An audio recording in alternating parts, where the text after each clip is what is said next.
One of the things we focused on, the menu's still great. We're always changing. Every quarter something new comes out. So come by and see us. We really appreciate you guys.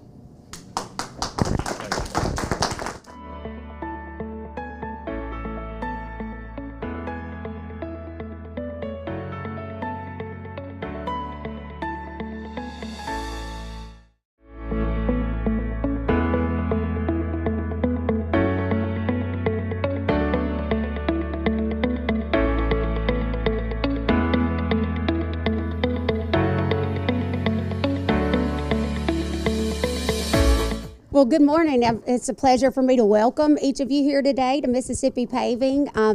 It's a very near and dear business to me. Not only is it a new chamber member for us and an old family business that I've known about for many, many years, but it's also one that I've grown up knowing about.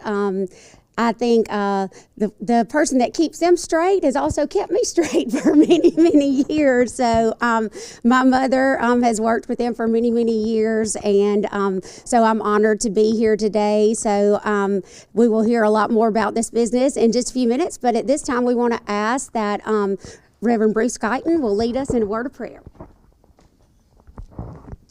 Before I pray this morning, I just want to say this is a bittersweet day for us, bitter in the sense that my brothers couldn't be here, but sweet in the sense that Mississippi Paving is still growing and still functioning like he was so wanted to be.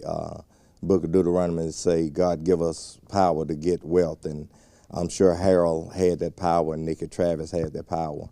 Harold passed it to JoJo, I'm sure, and everything has just have been wonderful, and all of you did wonderful work on this building. We're so proud to be in the city of Pearl. Amen. Let us pray. Father, we are so grateful and we're thankful that you are our Lord and Creator. Lord Jesus, we thank you for being our elder brother. Holy Spirit, our comforter and keeper. We ask now that you would bless this place, bless it in a special way. Let this place be a joy. Let it be a blessing and never a burden. Let each family that's associated with Mississippi Paving be blessed in this building. We ask that you would bless this president and vice president, that they will continue to carry on in the manner that the business have already operated. And we thank you for blessing those who are able to come out and share in this celebration today. We ask that you would bless the food that it may be for nourishment of our body. Bless, dear Lord, each and every one that works here, that, as I said earlier, this will be a place of joy and none of confusion. We ask that you would just bless the city of Pearl. Let us be a blessing for them as they have been for us. These and all blessings we ask in Jesus' name we pray. Amen. Amen.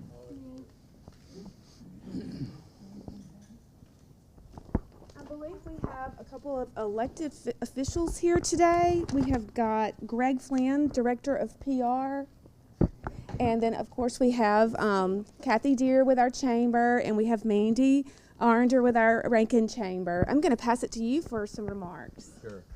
Yes, on behalf of Mayor Wyndham, who had to get called down to the coast for a conference, he could not be here today, but my goodness, he is so proud to have you guys in this facility, and we're doing some great work for you to expand the road over there. We did that just for you, just so that you understand, to make it a lot easier for you. Well, see, we give you a big project, so. And there's so many more projects going on. That's why it's exciting to have you guys here and so close.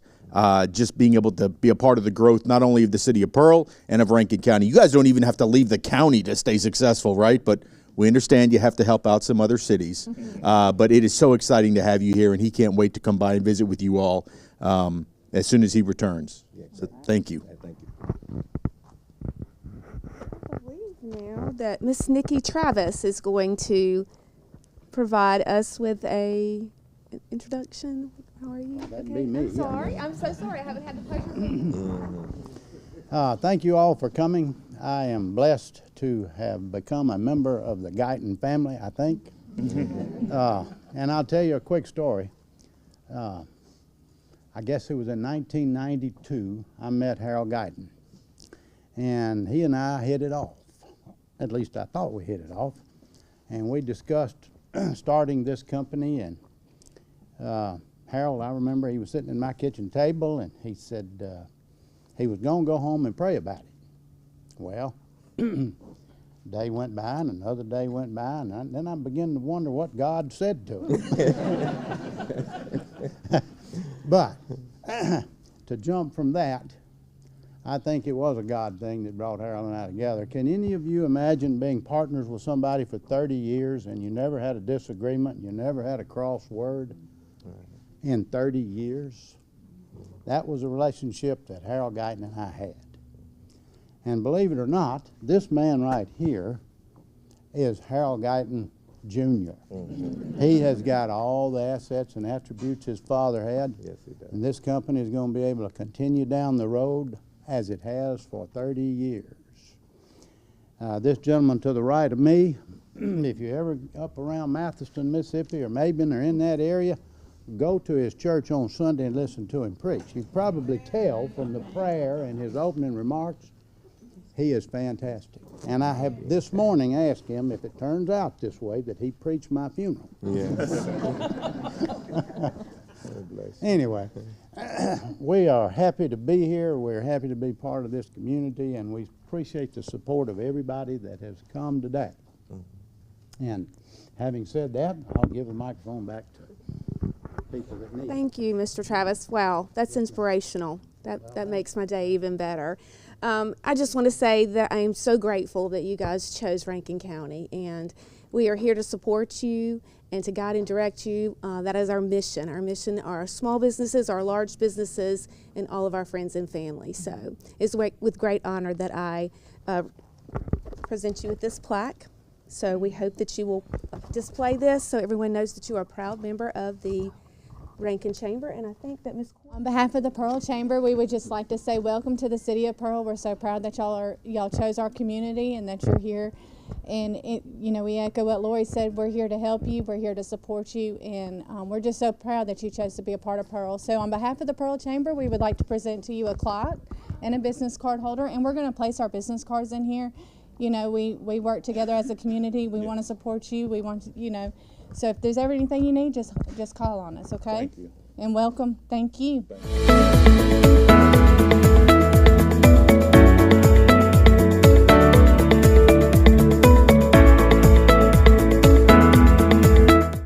Well, in 1968, there were 657 people that met for a town hall meeting to discuss who all wanted to be a city. And I think, if I remember correctly, there were 6 that were against, and so you had 651 that were for it. The first petition was turned down because some way, and I forget the exact wording, that Judge Porter ruled against the first petition because of the way it was signed. At that point, we took the petition around and had people to sign it. So the next time we actually opened up an office in Mr. James Netherland's accounting office.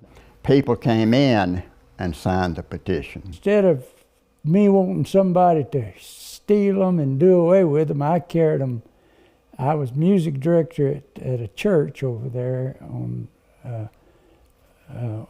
Old Brandon Road, and so I would carry them with me wherever I would go every day, to the church, to different places, because I didn't want anybody to steal them and burn them.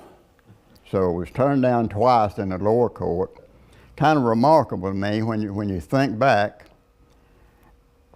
I was sitting in my office, in the accounting office, and working for the power company when I got a call from Mr. Billy Bacon, the city attorney. Back in 1973, I believe it would have been in June, that the Supreme Court had overruled the lower court and that we were now a city. So I didn't know whether to faint and get up and run or what to do. I had no earthly idea. Pearl had the first Pearl Day that we celebrated in incorporation. No one else around, no other city around us had ever had a day for their town. One thing I remember about it, we were going to shoot the fireworks off ourselves, and And the firemen up there put them in the wrong place, and they're just all around us. Instead of shooting up, they was exploding everywhere. It's the biggest mess you can ever imagine. I remember that about it. And I can remember as a small child, cornfields that are now subdivisions or later on made subdivisions. And it's just a dramatic improvement in our city. It really is. And I think we made remarkable progress. But I think everybody was committed to doing it, and that's what helped do it.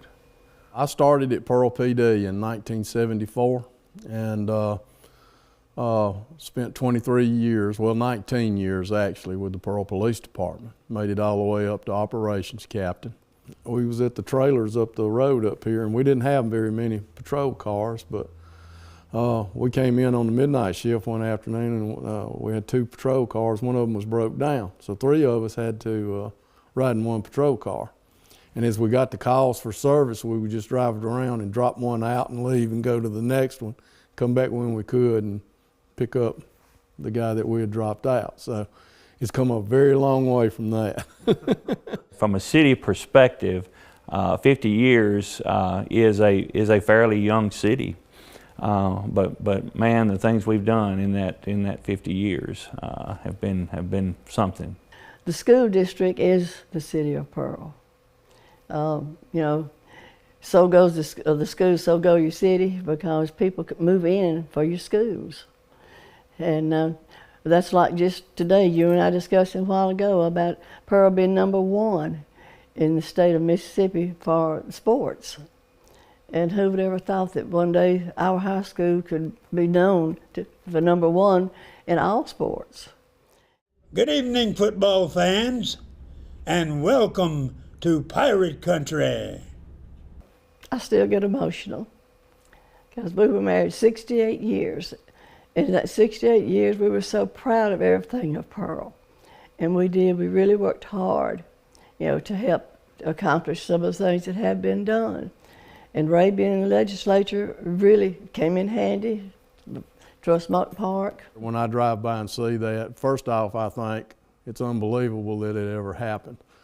During the whole process of doing that project, there was 1,000 ways that thing could have fell through, and it never happened. It was on matchsticks a lot of time. But for whatever reason, it just kept progressing along until finally we convinced the Braves that they needed to come, and the Bass Pro Shop along about the same time decided they would come here. So I understand we were competing with everybody in the state over the Bass Pro. It was a lot of people shocked outside of Pearl that happened. I boast a lot of times about Pearl. For the last 10 years, have had the only professional baseball team in the state of Mississippi. We've got the only Bass Pro store in the state of Mississippi. And now we've got the largest outlet mall in the state of Mississippi. And the sky's the limit from here on.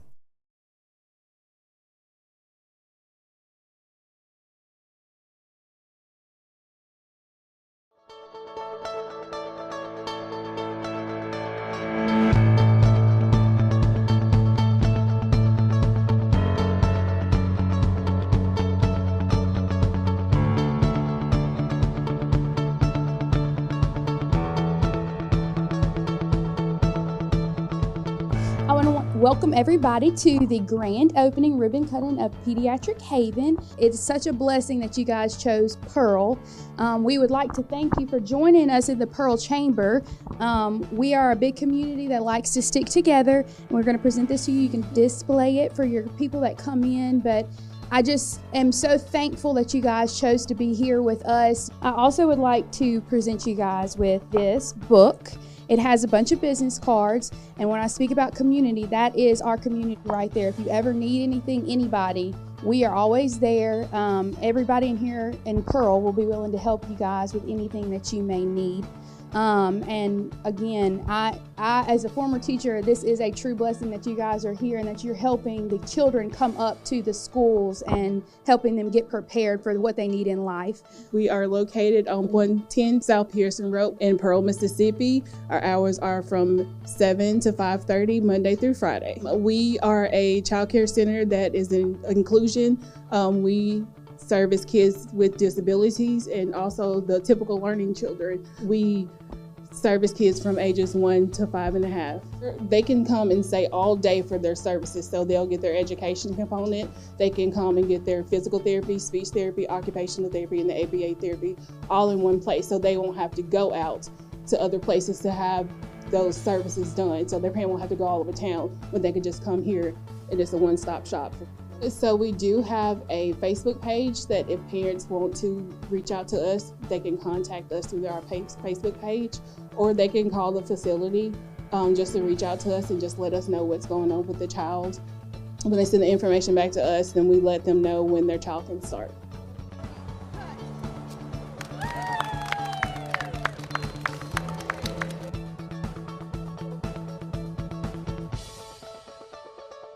The tight end, Jordan Butler, and I know you are very impressed with Jordan. I am, man. He's a bit of an athlete. They can play him at the tight end. I think he might be flexed out a little bit in the slot position tonight, but just a very athletic guy. A very big target, too. Very, yes. Makes it easy for Jack to find him.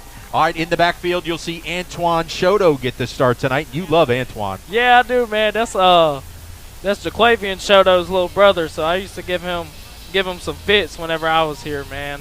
That's my guy, though. He's got 390 yards on the season and 3 touchdowns. So, also in the backfield, we'll see the Bull, the senior, T.J. McKenzie, and you Bull. know T.J. very well. I do, man.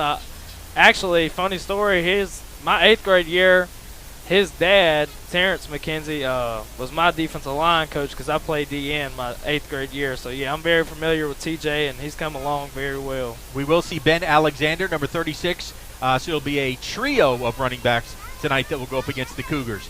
Talking about that, rest of that offensive line, there's Takofa Lewis. Yes, sir. He just picked up a big honor this week. He did, man. He got named to the Bernard Blackwell North-South All-Star game. That's a very big honor, and I think we've had a couple of guys every year in it, man. It's a big honor for sure. I know he's glad to be in it.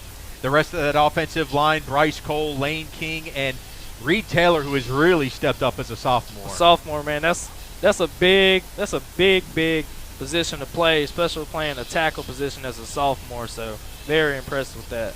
All right, that was a take a look at the offense. We're going to step aside here on the Sky Family Dental pregame show. When we come back, we dive into TC's specialty.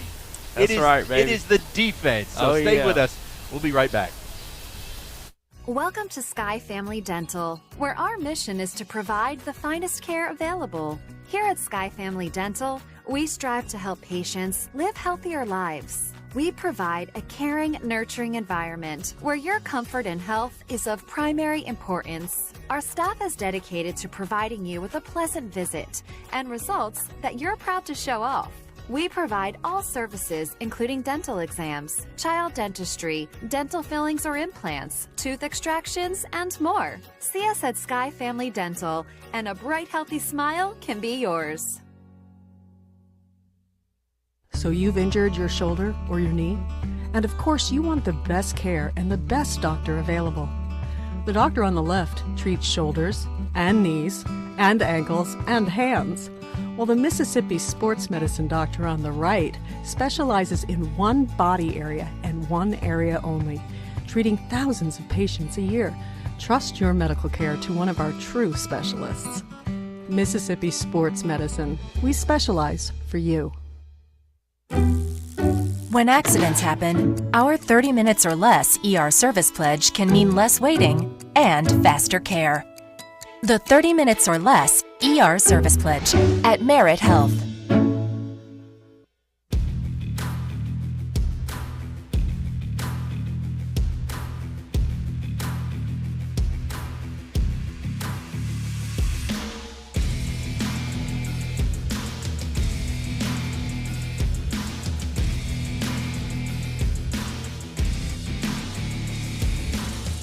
Shop, stay, dine, and play at The Connection, Mississippi's retail entertainment destination, located at the intersection of I-20 and I-55 in Pearl.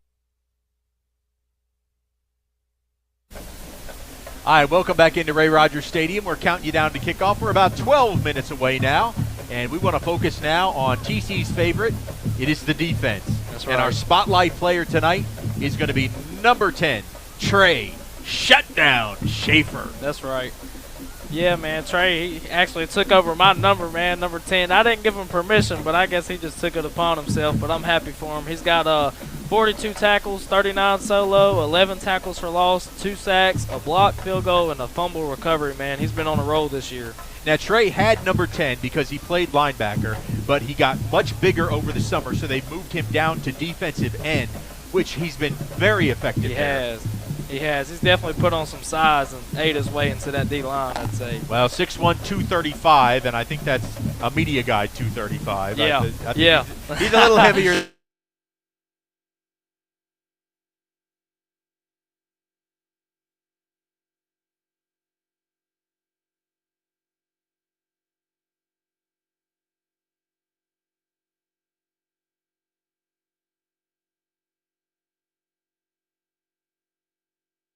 Hurries. That's big time right there. Let's get to the quarterback. And then Cam I Am, big number 99. Yeah. He is a force. He is. Big Cam's what we call him. 9 tackles for loss and 2 sacks. He's a big old boy. All right, the leader of this defense in tackles, Ken Mangum P.I.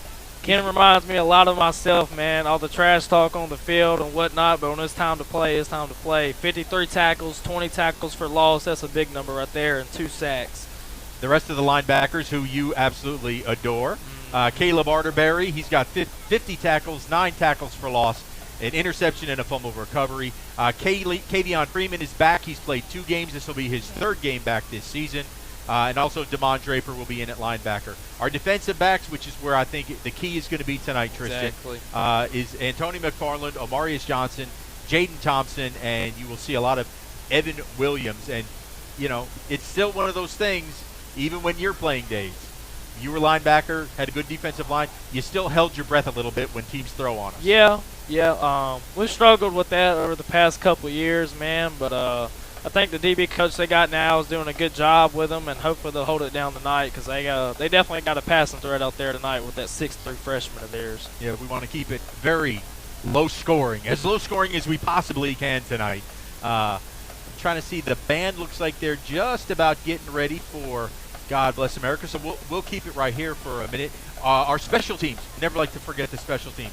Man, Colston Bennett has just continued to grow. He doesn't have a big leg, but he's been very efficient. He is very accurate. 3 for 3 on field goals. He's kicked a 37-yarder this year, 19 for 22 on extra points. Man, I think he's had a pretty solid year, and I think he's confident and grown into that role.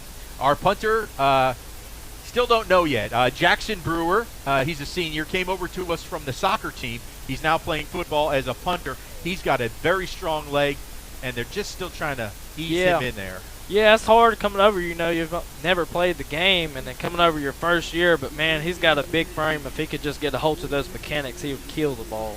All right, I think we're going to hand it over to public address announcer J.R. John Rogers, and we have the presentation of our colors, and then we will have God Bless America, followed by the singing of our national anthem. Joining the band tonight are the Pearl Lower Elementary first grade singers. Hard to believe you were ever that size, Tristan. Yeah, I know. It's been a while, huh? So let's listen in as they do the Pledge of Allegiance, and now they will do God Bless America, followed by our national anthem. Heritage of Freedom, and join the Pirate Band and the Pearl Lower Elementary first grade singers under the direction of Mrs. Heather Howell in the performance of God Bless America. Please continue standing for the playing of our national anthem. Tonight, the colors will be presented by the Pearl Naval Junior ROTC.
always by the Pearl High School Marching Band, and an even better job tonight by the Pearl Lower Elementary first grade singers. We're going to step aside one final time here on the Sky Family Dental pregame show. When we come back, it'll be time for the Trustmark Bank coin toss and then kickoff between the Pirates and the Cougars. Welcome to Sky Family Dental, where our mission is to provide the finest care available. Here at Sky Family Dental, we strive to help patients live healthier lives. We provide a caring, nurturing environment where your comfort and health is of primary importance. Our staff is dedicated to providing you with a pleasant visit and results that you're proud to show off. We provide all services, including dental exams, child dentistry, dental fillings or implants, tooth extractions, and more. See us at Sky Family Dental, and a bright, healthy smile can be yours. With the My Trustmark mobile app, no matter where you happen to find yourself, there's a world of opportunity. Check your balances from a friend's house. Deposit checks with a smartphone or tablet from the back porch. Or send payments with email or text during a family get-together. Live your life more freely. Make My Trustmark your Trustmark. Get started at trustmark.com.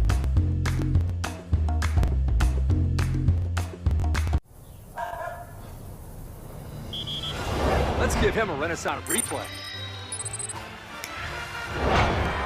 Make the right call for 24/7 roadside assistance and sign up for Renaissance Rewards Extra Checking today. So when are you going to give me back for the pizza? Oh, personal foul. Let's give him a Renaissance replay. Make a successful handoff when you transfer funds to friends and family with Zelle and the Renaissance mobile app. The Blue Feather Bakery is a proud supporter of PMB Sports and Pearl Pirate football. Located at 2511 Old Brandon Road in Pearl, they specialized in baked goods such as cookies, pettifours, macarons, cheesecakes, chess squares, and special order cakes. Stop by and enjoy a custom cup of coffee and daily lunch specials. Follow the Blue Feather on Facebook or give them a call at 601-966-3939. Welcome back into Ray Rogers Stadium. It is time for the coin toss by Trustmark Bank.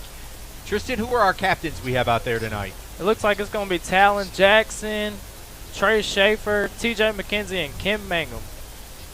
All right, so the referee will go over the instructions. Interesting note, Josh Manning gave us this little tidbit. We have 4 female officials tonight. That is awesome. I don't think I ever had that. Which is fantastic. It is also a pink out tonight to honor breast cancer awareness. So you'll see a lot of the Pirates wearing pink.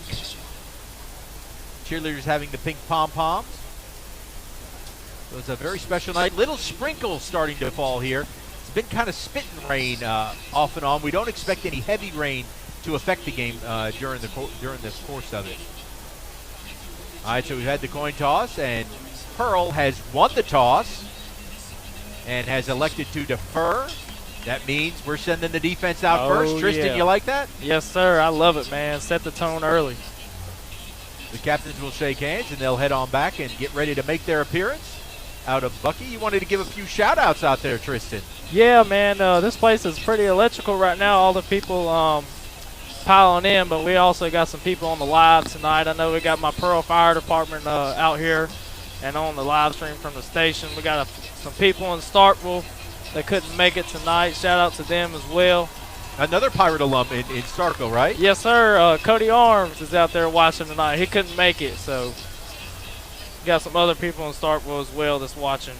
And good friend Connor Foy is playing tonight at home, so we're going to wish him good luck tonight. So a lot of great Pirates that you played with, and it was a lot of fun. Absolutely. You can see the Pirates are now starting to rock Bucky. And that can only mean one thing. Game time is getting close. Oh, yeah. You'll see the smoke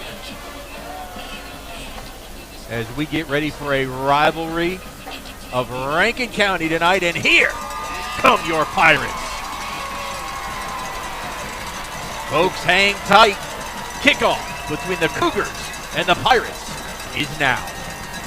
Are you ready?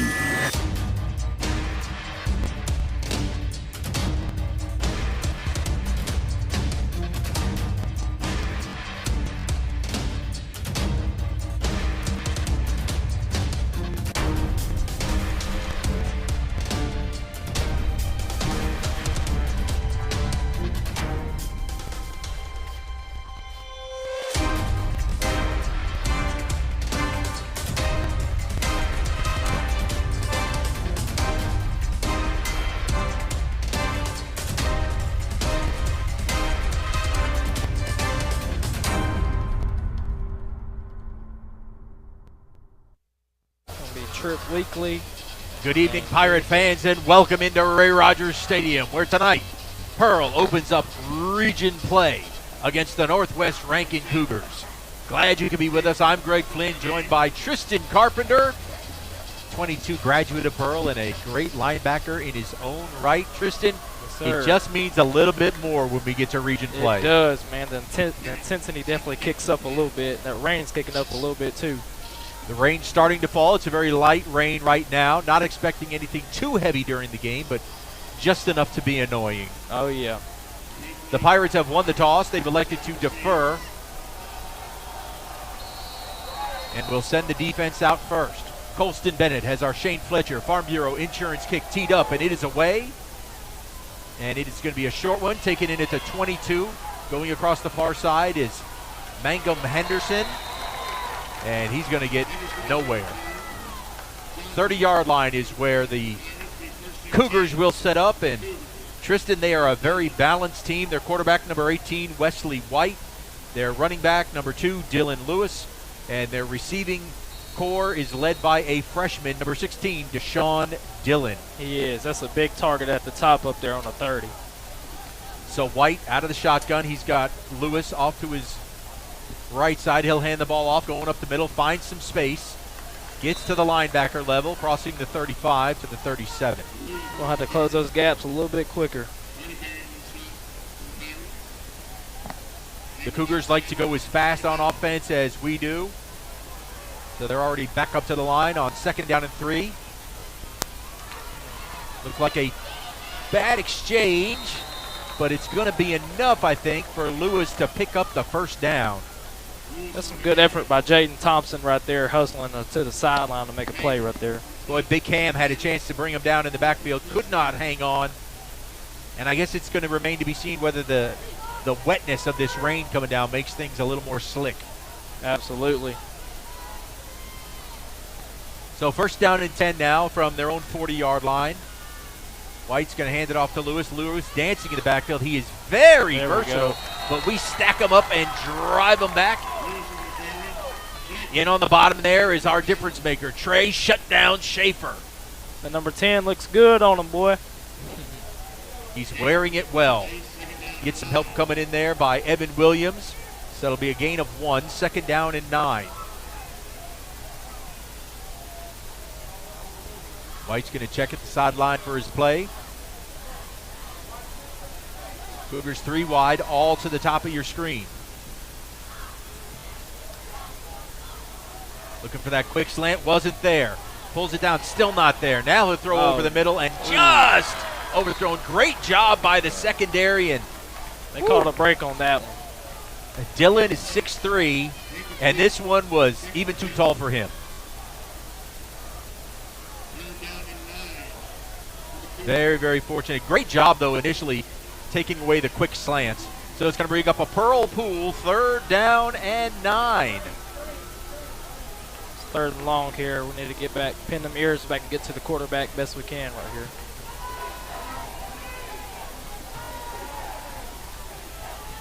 White. He's going to try and set up a screen. And Lewis has it, but then tackled immediately there. Ken Mangum PI in there, as was Tyler Jenkins. That's awesome by Ken, sniffing that out right there. Kavion sniffing that out. So the Pirates hold. It is 4th down and 5 from the 45, and the punt team will come on for Northwest. Dropping back deep is Isaiah Wynn for the Pirates. He's going to be standing about his 20. Wynn is small in stature, but fast as a lightning bug. He is. His first 10 yards are crazy, man. I've never seen anything like it. Kind of a delayed punt. Give his coverage team time to get down there, and takes a huge Cougar roll, and thankfully they touched it early because that was going to roll inside the 5. Looks like they're going to mark him down at the 9-yard line. So that is where Captain Jack will lead the offense out. And we'll see if we can get some good production. What do you like about our offense, Tristan? Man, I like that Jack, being as young as he is, he's done anchored in and settled in, and comfortable throwing to his receivers out there. And it looks like we got TJ out there. He's a hard runner as well. Love to see him set the tone right here. So McKenzie will start off as the running back. Durr turns. He's going to throw the little screen pass coming out of the backfield, trying to make something happen. There we go. And what a run by Markwell Lake. Showed a little shiftiness right there.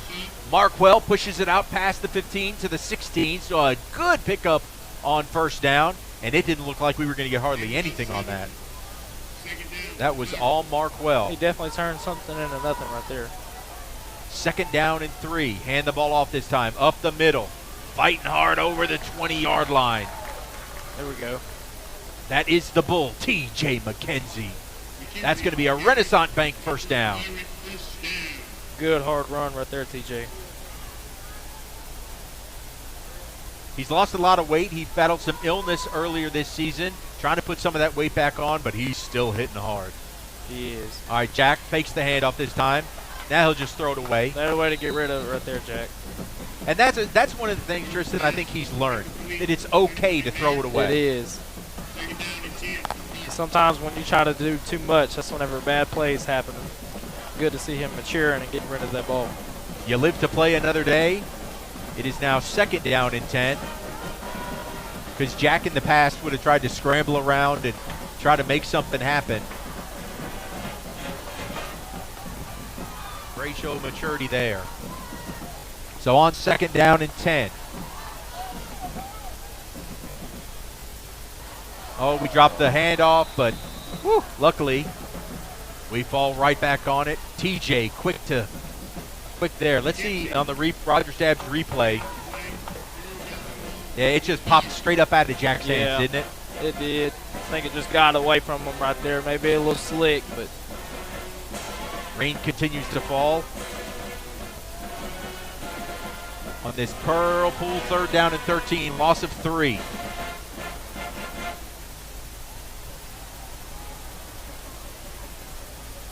Durr has the ball, looking, throwing over the middle. What a dive. And that ball is caught and off to the races. Markwell Lake inside the 20. That was an awesome throw. Huge pickup. Here on the Rogers Dabbs replay, this was just a pretty post. And look at that speed. You can't teach speed, can you, TC? Look at that stiff arm. Get off of me. Officially down to the 18-yard line, so 1st and 10 for the Pirates. Referee's going to give Pearl a sideline warning, their first of the game. Got a little too excited on that breakaway. I like it, though. At least they're not sitting back being quiet. I like it. Rivalry game. We'll take that warning. That's right. Just don't do it again. Absolutely. 1st and 10 from the 18 now.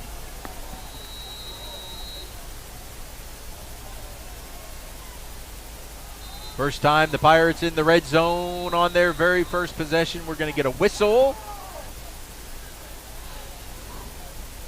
I don't see a flag down, do I? I'm not seeing one. Looks like they're going over something.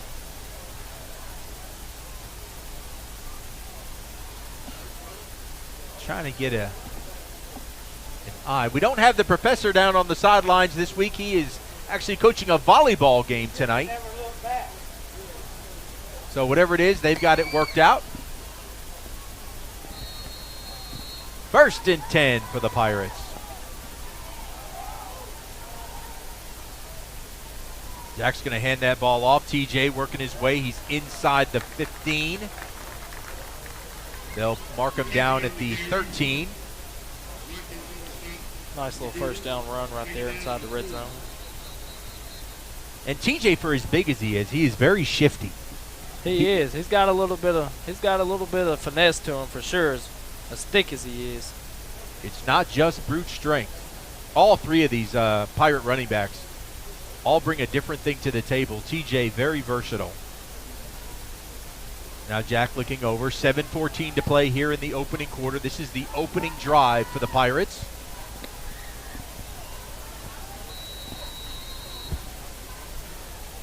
2nd down and 5.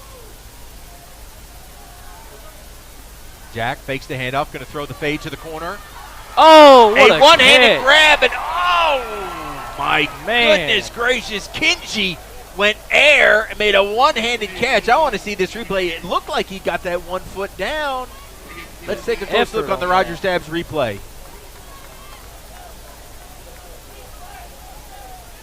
Let's see. Makes the cat. Well, no, he hadn't secured it yet. Talk about a poster right there. I don't know. I think he is in. He and the absolutely official was right there. All right. Well, Kinji, you could have had a touchdown. Let's go and look right here. Wow.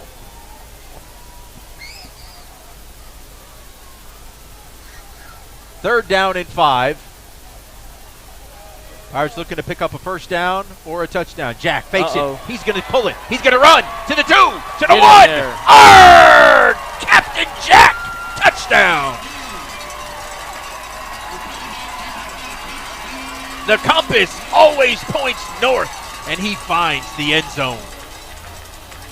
TC, what do you like about what Jack just did there? I like how he lowered his shoulder right there at the end and made that boy get him some.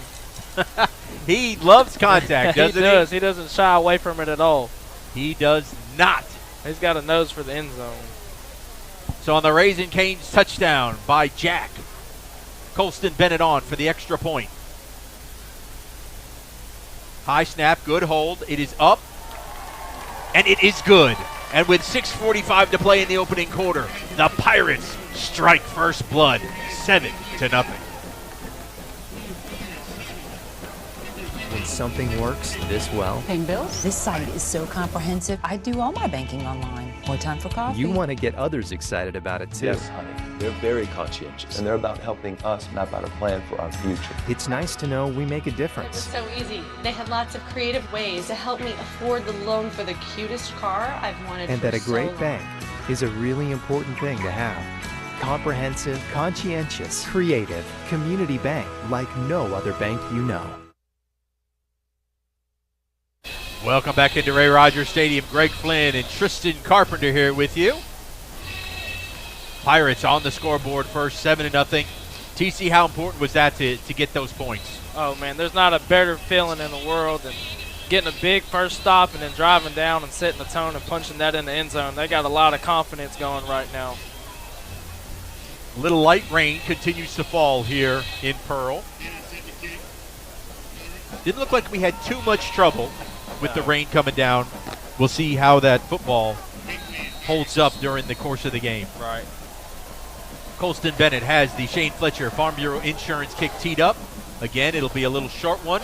Taken in at the 21. Crossing over to the middle of the field, looking for a hole. He's got a seam on that left side. And a flag is going to come in. This should go against Northwest. The return was a good one out to the 39.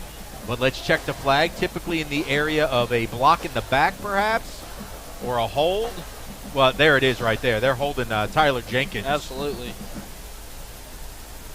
It's pretty blatant right there. Yeah, Tyler would have tracked that one down, and so they're going to mark this one off. The Havard Real Estate Group is going to move us into some better defensive real estate right now.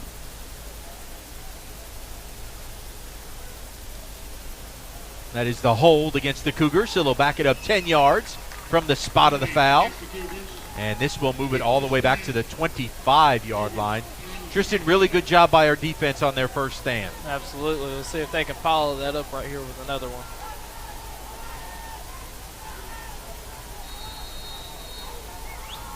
So Wesley White leads his offense back out.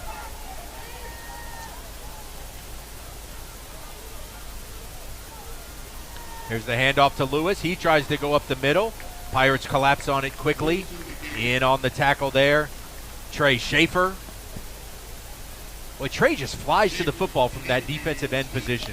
He finds his way there. As big as he is, he can move a little bit. That's because he's wearing your number 10. That's right.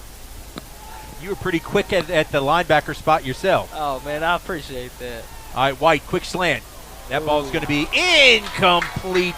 Good coverage there by Kavion Freeman. Antonio McFarland in there to break that pass up.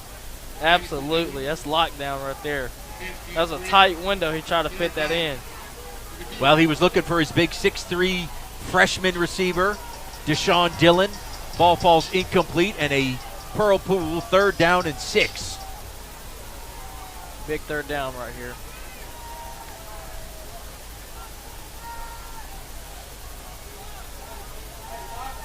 Cougars taking a lot of time this time. They're going to try and run it to White. Oh, that's what I'm talking He ran into a buzzsaw. DeMario, Super Mario Ragsdale. Watch this, TC.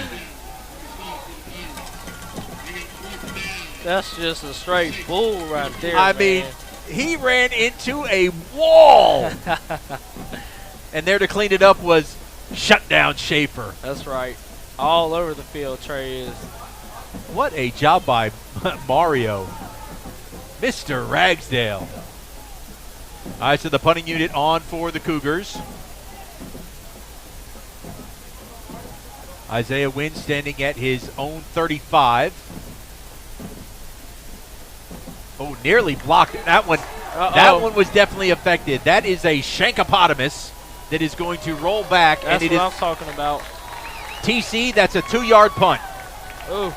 It's going to officially go down as a 2-yard punt. That's going to hurt those stats just a little bit right there. The rush forced him to go quick, and that is a credit to our guys getting back there to just disrupt the play. That's 2 times in a row now that they've gotten back there pretty quick. Put some pressure on them. So a 1st down and 10 for the Pirates at the 32-yard line of the Cougars. Already leading 7-0.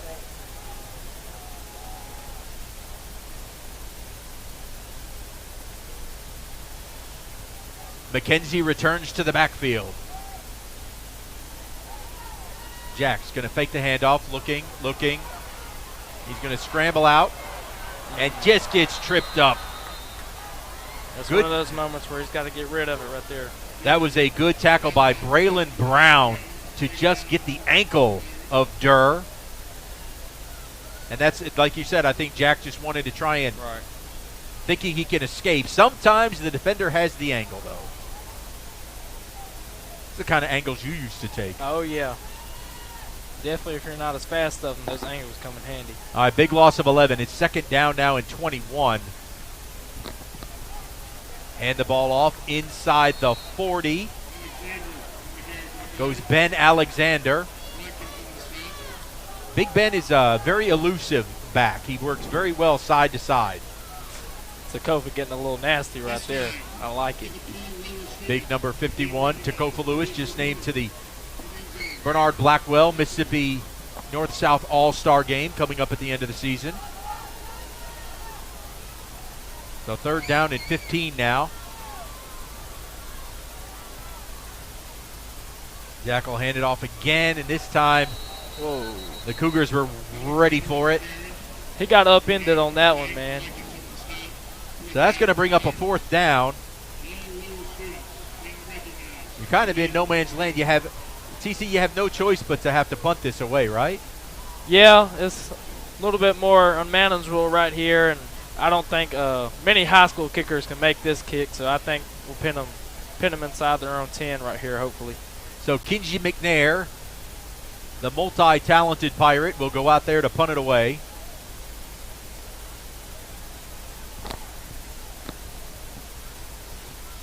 High snap, but Kenji gets it. He's just trying to pooch it down there, takes a Pirate bounce, and he succeeds. It will be inside the 20 at the 17-yard line.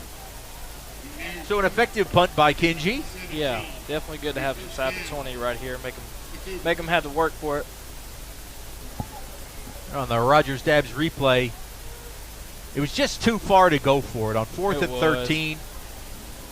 The rain's starting to let up now, but still falling here inside the stadium. So Northwest back out there. These two offenses go so fast, you don't get to catch your breath.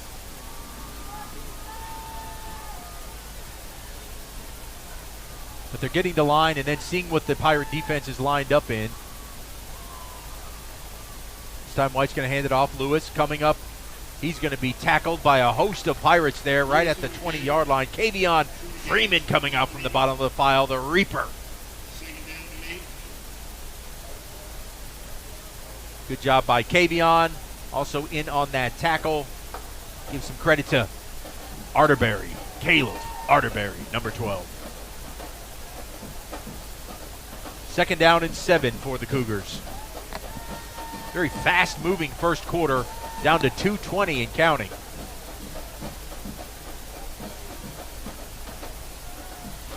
White's going to look to throw to the left side. That ball's going to be caught. Good enough for a first down. Out past the 30-yard line. Out to the 32. I'll tell you what, that quarterback's getting rid of it quick because he knows there's coming. He just kind of settled down into the empty spot over there. So a fresh set of 4 for the Cougs.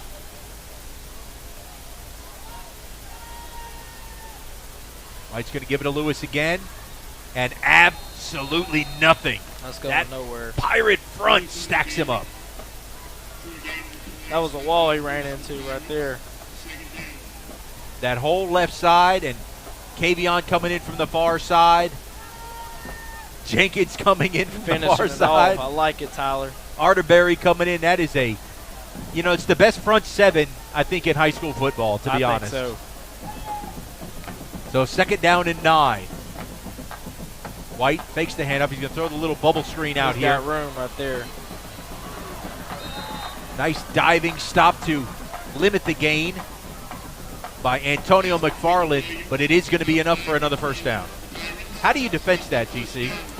Man, they swung him out, and it didn't look like we had a linebacker in coverage right there. I think Kavion was just sucked too far in right there is all it was. So out to their own 48-yard line.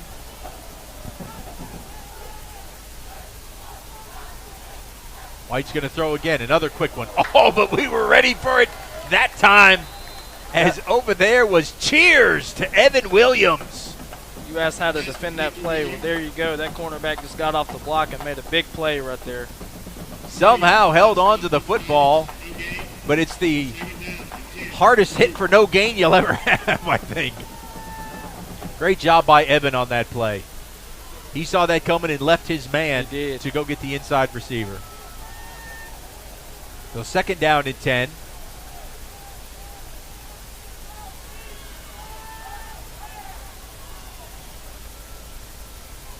White back to pass. He's looking. Good job in the secondary. Nothing there. Now he's going to go to his outlet. That's going to be complete. And the Pirates will get to him. But again, not before a first down is made. They did a great job on the initial coverage, and then he went to his outlet. He did. That was a good job by him stepping up right there and finding something. Looks like Tyler Jenkins was getting after him. Well, he felt the pressure coming, and an excellent job on the initial coverage. But the catch made there by Noah Williams. Uh-oh. Now there's a scrum. And the Pirates will drop him, and that will end the first quarter. Here you see it, White goes to, whoop, wrong side. Yep. Hello. Lewis didn't want the ball. And everybody come in and swallow him up. We played one quarter. Pirates in front, 7-0.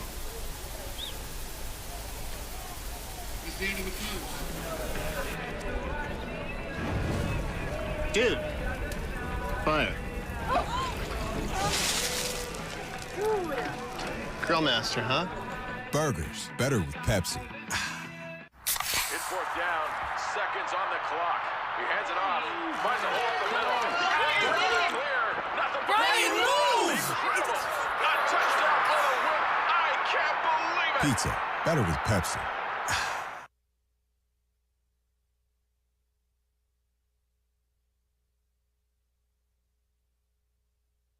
So you've injured your shoulder or your knee? And of course, you want the best care and the best doctor available. The doctor on the left treats shoulders and knees and ankles and hands, while the Mississippi sports medicine doctor on the right specializes in one body area and one area only, treating thousands of patients a year. Trust your medical care to one of our true specialists. Mississippi Sports Medicine. We specialize for you.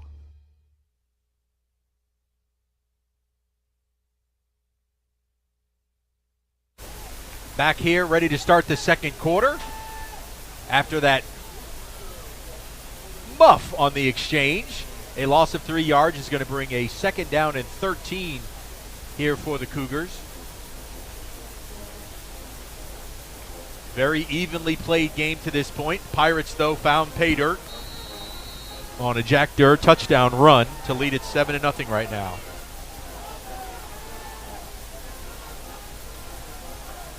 White back to pass, throwing over the middle. Oh, he's got his man, and he's going to score. Wow, that was a great pitch and catch to Noah Williams, and he just runs it right into the end zone. It's an excellent throw right over the heart of the defense right there, fitting that one in.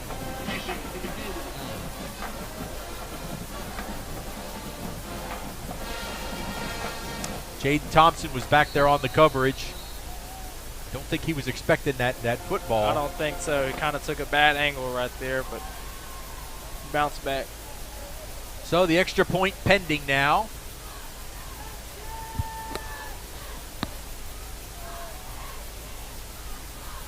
Left-footed kicker puts it up, and it is good. The kick by Daniel Sherman. We are knotted at 7, just 10 seconds into the second quarter.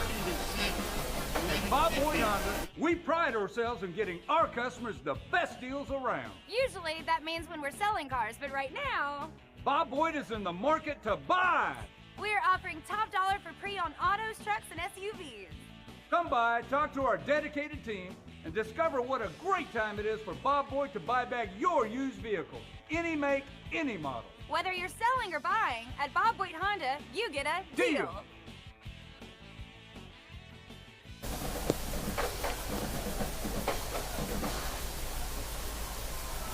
We're back inside Ray Rogers Stadium. The Cougars have just knotted it up at 7 apiece. Glad you could be with us here on the broadcast. Greg Flynn and Tristan Carpenter, TC, with us in the booth tonight. That's right. You know, at the end of the quarter, Tristan, both teams had 16 total rushing yards. I'm a little surprised by that. Right. We talked about having to be balanced, and right now both teams are relying on the pass. They are. And it's kind of shocking as well with it being a little slick and wet out here. You'd think they would go to the run game just a little bit more, but they're throwing it around pretty good. The rain just about stopped, just barely sprinkling.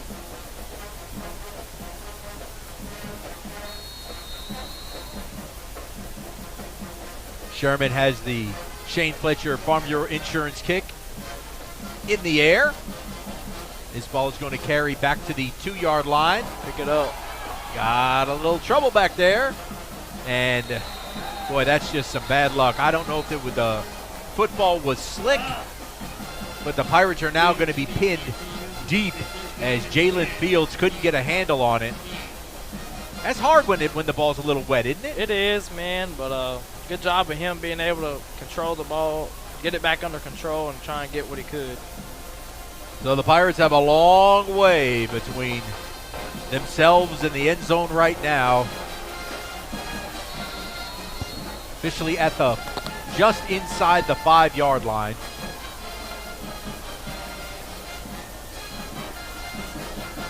So Jack leads the offense back out. There's a run by Alexander. He's going to pick up a yard out to the 6. That one didn't look too clean. No. Check it out on the Rogers Dabbs replay. They were just in the backfield. Yeah. That's a missed assignment right there by somebody on that left side. So they will give him a yard. It'll be 2nd down and 9 from the Pirates 6. Got to find a way to get out from the shadow of your end zone. All right, Jack back to pass. He's looking. He's going to throw out here into the flat. He's got Kinji. Kinji won't go down easily. They'll give him the 9-yard line. Nice completion right there to get us some yards and get your heels off the end zone, Jack. Good job. Actually, my mistake. They will give him out to the 14. The 14-yard line. So it is now a Pearl Pool in the shallow end. A 3rd down and 1.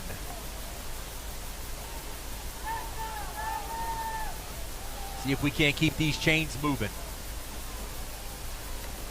And he got him jump. with the no play.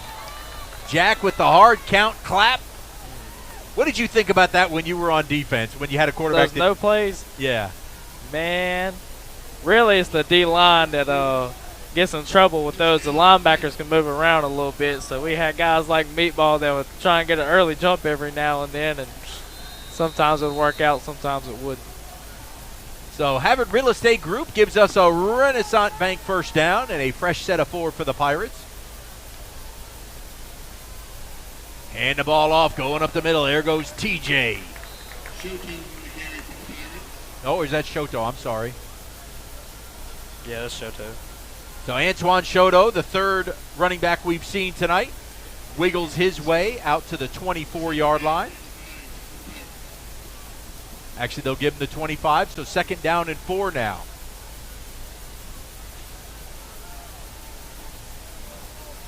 Shoto's wearing that number 6, taken after his big brother. Who is? Jaquavian Shoto. There you go. There he goes up the middle. He's into the second level. Going into the secondary. Shoto. Hello, Shoto. They're going to mark him down inside the 40 at the Cougar 36. Man, he hit that hole and just kept going right there. Good, strong run. Renaissance Bank moved those chains. He's got not only speed, but power as well. And a huge run for Antoine. Oh. A miscommunication. Oh, Jack couldn't get back on it. And what a turn of events as the Cougars are going to have the football in Pirate territory at the 46-yard line. Let's see what happened. Low snap went right between Alexander and Durr, and then Jack. Man, that's like trying to catch one of those pigs over at the state fair right now. They'll get away from you. It was slick, and it shot away from Jack, and the Cougars get the first turnover of the game in Pirate territory. The sign mark turnover. See if the defense can stand tall. White looking. He's going to throw. Has his man over the middle. Omarius Johnson, OJ there on the tackle. But it's going to move the chains, Tristan. Those last couple of big plays that come from the middle of the field. Let's see if we can tighten down on that a little bit.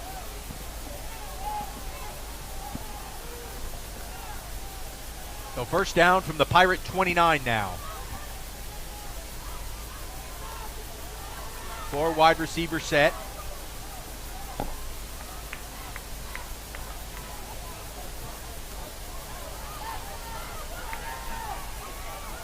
White with Lewis in the backfield. He's going to throw that quick out to the outside, and that's what you want. Just trying to make one man miss. That is number 15, Cade Thordis.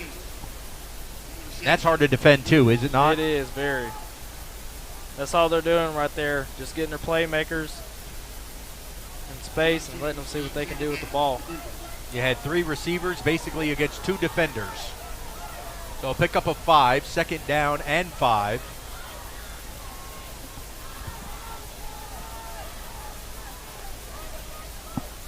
Hand off to Lewis. Tries the second level. He's going to cross inside the 20.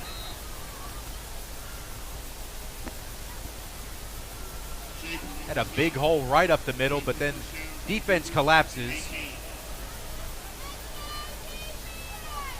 It'll be a first down for the Cougars. And this may be where it's helpful that there's not as much field to run around, that our defense can stiffen a little. Absolutely, I think so. Got a lot of room over here to the left side. They may try and run that little swing again. Man in motion, they give it off. Absolutely nothing there that time. Germany Hayden in there on the carry. And flying in there, one of my favorites. It is Tyler Jenkins. He's got unreal speed coming off that edge. So they'll give him a yard, 2nd down and 9. White's going to look to throw. Throwing the fade to the corner of the end zone. And was that a flag? We're going to get a push off on that? I think so. This might be offensive pass interference. As this is that's a pretty good shove right there. That is certainly not against the Pirates. As here comes the call from the official, everybody walking back. And that is the freshman, Deshaun Dillon, the 6'3", 165 that extended those arms out. I guess as you get older, you learn not to do that. You do. It'll come. Well, we will take that penalty as that talented young wideout would have had himself a touchdown. He but would. Let's take it off the board. And this is going to be a big one. Outside the 30, they'll drop it down at the 32-yard line. So it's second down and, well, probably Northwest Rankin High School to get the first down. Probably so right there. Second and long. White's got Hayden still in the backfield now, replacing Lewis. He's going to look to throw. Pirates get in there now. He'll throw the little screen and couldn't make that open field tackle was Kavion, but coming up to clean it up is Mangum P.I. That's some outstanding hustle from the middle linebacker, Ken. Ken leads this team in tackles, and it's not a surprise when you see him right here. Kavion slowed him up, and here comes Ken to clean him up. A Pearl Pool, third down and a lot. They have to get down to the 8-yard line for a first down.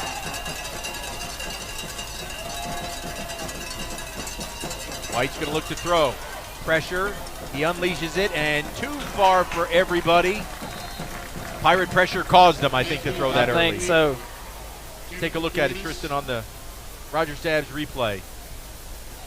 Got Tyler Jenkins coming out the other side in front of his face, making him get that throw off. And then he could feel, I think, Trey Schaefer trying to breathe down his neck, too. So that forced the throw.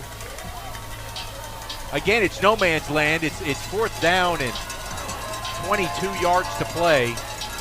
They're going to keep the offense out there. Just don't get a penalty, right? Yes, sir. They're probably looking for a good no play right here as well. Or is it a little quick kick? It could be. I'm thinking they're going to try and draw them off sides. They're called timeout. All right, Northwest will take a timeout. We will take it with them. 6:10 to play before halftime. The little thing I love about the Chick-fil-A chicken biscuit is the freshly baked, flaky, buttery biscuit. When I take a bite, it's kind of like, crispy, soft, crispy. Crispy outside, soft interior, crispy chicken. There's really nothing like it. Hey, I'm Alexa, and the little thing that I love about the Chick-fil-A chicken biscuit is the chicken itself. It is more than scrumptious. It is more than delicious. It is scrumptiddlyumptious. I know that's not a real word, but I love it.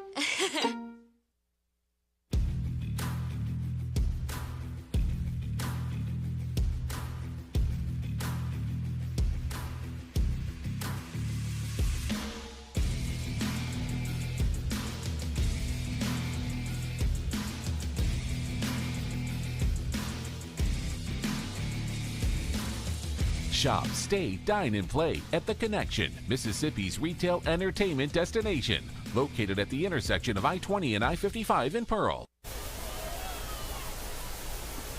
So on fourth down and 22, Northwest keeps his offense on the field. Ball spotted at the 29-yard line. You have to imagine White's going to just throw this up. Ooh. And the wide receiver slips. That wasn't going to really get it done. No, sir. And the Pirate defense holds. He definitely felt that little hit at the end by Trey Schaefer coming off the edge. Way to finish the play right there, Trey. And the receiver slips down. And the Pirates, Tristan, now get great field position. Actually worked out quite well. You stop the Cougars with 6 minutes to play. You're tied at 7 here in before the half. It did. Other than just a couple plays, the defense has been playing really well tonight. Jack's going to look to throw. Nothing there. He steps up, looking, chased from behind. He will throw off to the sideline. That ball is complete to Shaden McCollum. Way to get out of the pocket, make a completion right there, Jack. Those throws on the run aren't as easy as they look, and he just made that look pretty good. Gain is out to the 36. It'll be second down and 4.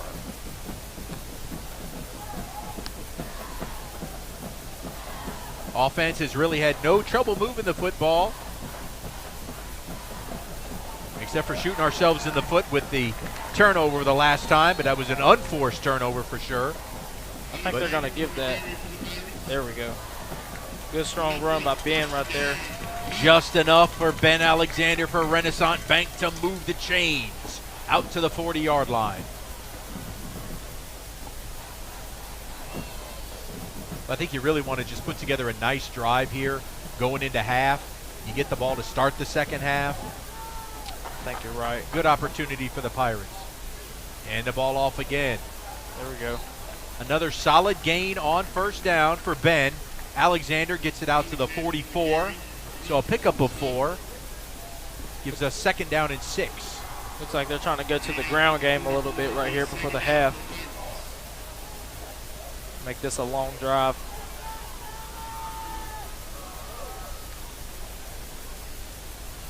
Jack, a quick throw out here to Markwell. Trying to make a man miss. He crosses midfield. It's going to be a Renaissance Bank first down right on the midfield stripe.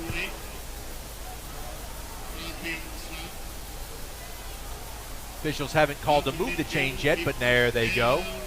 So first down. Markwell just doing Markwell things.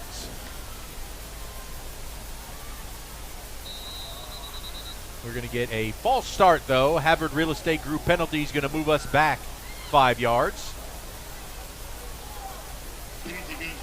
You know, but it's also the question, the defensive line for Northwest Rankin, they're not all that big if you take a look at them. So you could really get them worn down by this in the fourth quarter by pounding the football. Right. I think that's what they're trying to do right here, trying to assert their dominance right here, marching down the field. Hand it off again. This time they're ready for it. There's no room for Ben to make it through that hole. I think they might have heard you on that one. Well, that's the great part about the Pirate offense. They can strike at any time from anywhere with so many weapons. And now let's see what they've got drawn up. Second down and 15.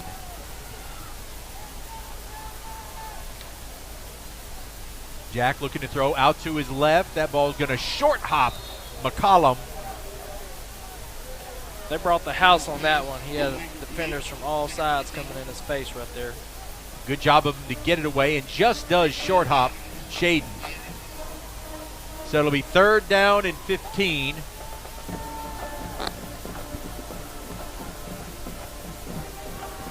Clock stands at 3 minutes and 50 seconds before halftime. Still tied at 7. Jack back to pass. Cougars blitz. There, he drops the football. It's kicked around. The Cougars have it. And a second turnover by Durr is going to set the Cougars up in prime position. Great initial step up by Jack right there, but man, you got to hold on to that ball or get rid of it. I want to say it was knocked out by Dylan Gaines, number 9, who was coming around the backside and tracked Jack down, and I think might have just swiped his hand in there to knock it loose. So no rest for the defense. They're right back out there.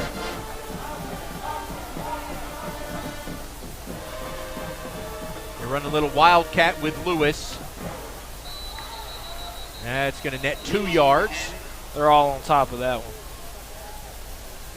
Well, that's with watching all of that film, that when they see right. Lewis come in with no quarterback back there, they kind of know what's coming. What to expect. That was a good job by our defense. Held them to a gain of 2. It'll be second down and 8 from the 34-yard line. Now White back in at quarterback. Looking to throw to the sideline. Incomplete. Goes into the Cougar bench. Good coverage over there by Evan Williams. Evan Williams is having himself a good first half. You know, you're right. Outside of those 2 big chunk plays that they've had, the defense has done a phenomenal job. Absolutely. So a Pearl Pool, third down and 8 now. White's got 4 wide. Here comes one in motion.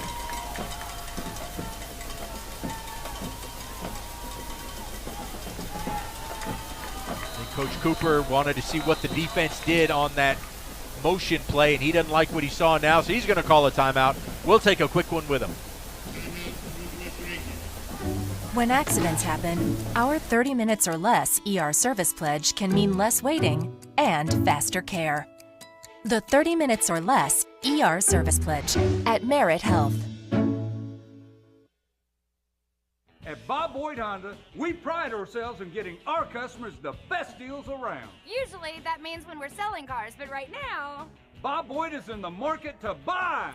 we're offering top dollar for pre-owned autos, trucks, and SUVs. Come by, talk to our dedicated team, and discover what a great time it is for Bob Boyd to buy back your used vehicle. Any make, any model. Whether you're selling or buying, at Bob Boyd Honda, you get a deal.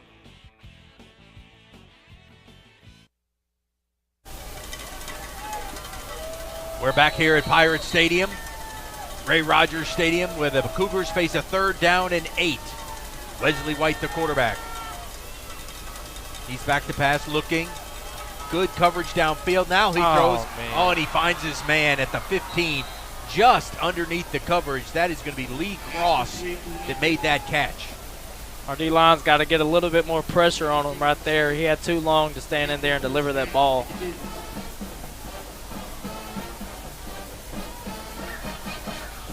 Again, just a great route. Just came in up underneath Jaden Thompson. Cougars going quick. And once again, bouncing it out, though, this time. Germany Hayden. He ran into a wall, Tristan, but nobody could wrap him up. He did run into a wall right there. Looks like he's just going to bounce it. Good hustle by Kavion right there to finish the play off.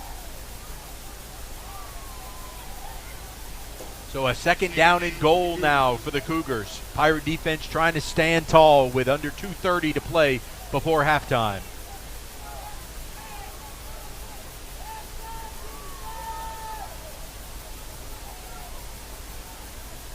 Out of the Wildcat, it's Germany. Inside the 5, stretches it out. I don't think he got that. And they are going to mark him down at the 1. So it'll be 3rd down and goal. He just kind of weaved his way up through there. Mangum was holding on for dear life. And that ball is, man, that's really close to the goal line. You could breathe that ball into the end zone. You could. I think we're going to go into a bear front right here. See if we can keep him out on this 3rd down. Direct snap to Germany. He is stacked up and dropped back. A loss on the play. I think that's DeMario Ragsdale coming up out of the bottom of the pile.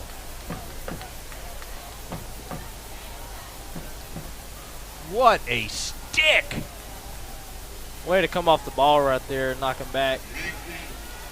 So it is 4th down and a yard. I think he actually lost about 6 inches on the play. We're going to get a timeout. Let's see who's. Was it Pearl? They're keeping Northwest on the field. I don't know. There's some confusion with the referee. Let's see. All right, now he's going to say 4th down, but he stopped the clock for some reason. The clock stopped on that running play. He didn't give anybody a timeout. I'm not sure what happened right there. Lewis on the keeper. Oh. He's going to wiggle his way in on the right side. Weird, they had the clock stop, but Northwest is going to take the lead on that keeper by Dylan Lewis. Didn't get a really good push that time.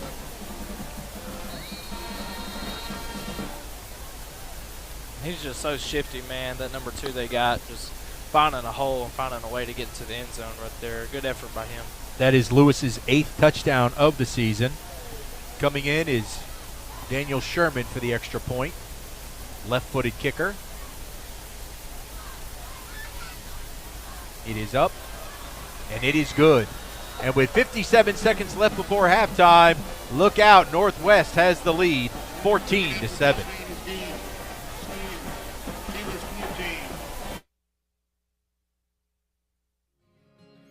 Public service has always had a very special place in my heart, and to be able to do it and be a first responder as a reserve, when you're not getting paid, that's just one of the most selfless acts you can do. I think we all have a responsibility to our towns and our communities. Well, for me, it's simple. I mean, when you say local, that's what's most important to me. Our citizens inside this county, we all care for each other, and we do everything we can to help everybody out. I am Shane Fletcher with Farm Bureau, and we are the home team.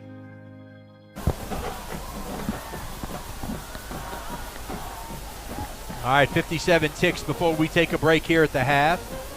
For the first time tonight, the Pirates find themselves on the wrong side of the scoreboard. Tristan, what's the mentality now as the offense has to come back out in 1 minute? Right, we've got 3 timeouts, so hopefully they can strand together something right here. Let's try and be physical right here.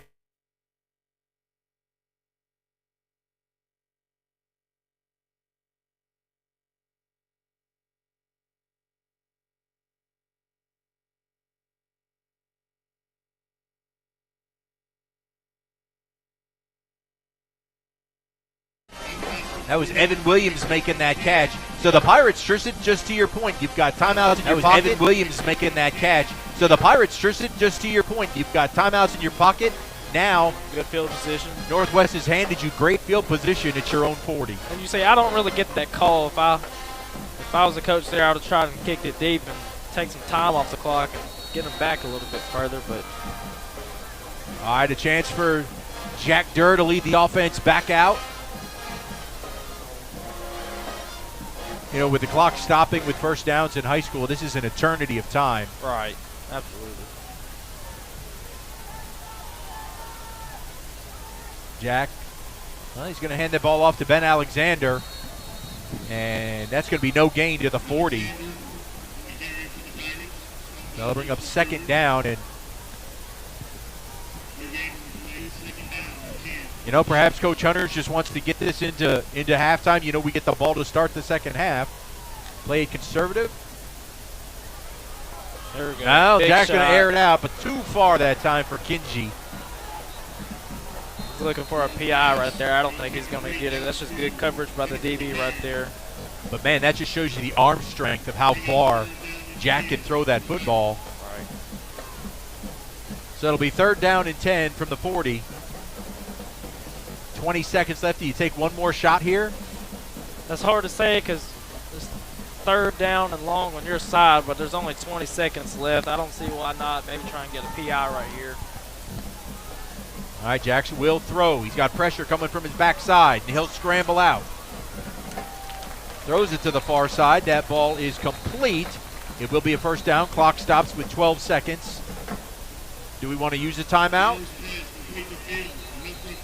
No, we do not. No, yes, we will. Timeout by the Pirates with 12 seconds. We're going to keep it here. So, Tristan, yeah, you got 2 shots. Maybe you got 2 plays. I think you got 2 good plays. You got 2 timeouts. Maybe try and get a little chunk play right here. Or maybe take a shot at the end zone. You're talking about for a legitimate field goal, you've got to get it down to about the 23. I'd say so. Colston Bennett his range is he's solid from about 40. Okay. Where they could give him a shot. So, maybe you can get a play down there to around the 25. Call timeout. I think you're right.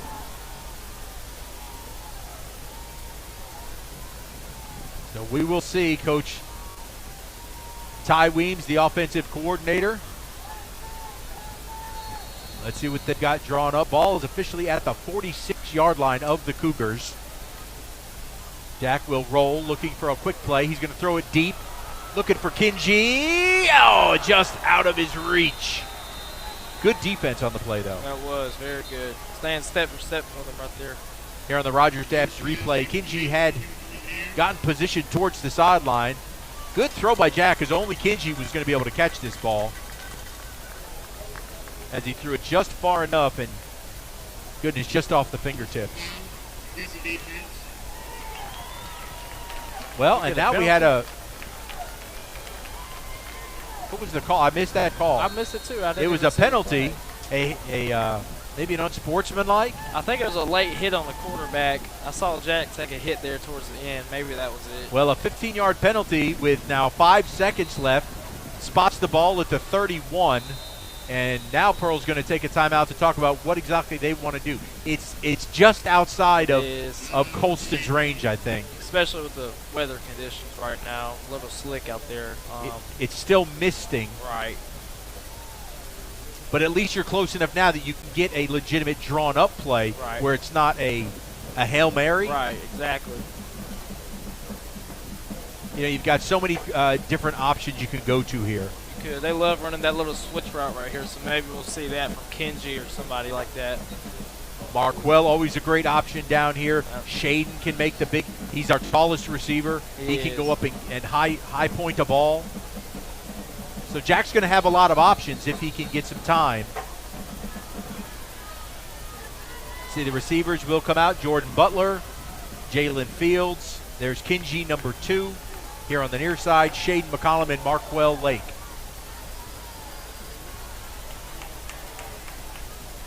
All right, Jack's going to just throw it deep over the middle. Oh. And that will send us to halftime as the clock hits triple zeros. Good opportunity there as he was looking for Kenji, but it was for naught. Good news, Pirates get the ball to start the second half. Tristan, your thoughts on that first half? Man, you know, there wasn't too much of the ground game going. Both teams try to air it out a little bit. Northwest got the best of them right there, but hopefully the Pirates will come out with some energy and not be down on themselves and play some physical football in the second half. Yeah, I mean, what did we say before the game?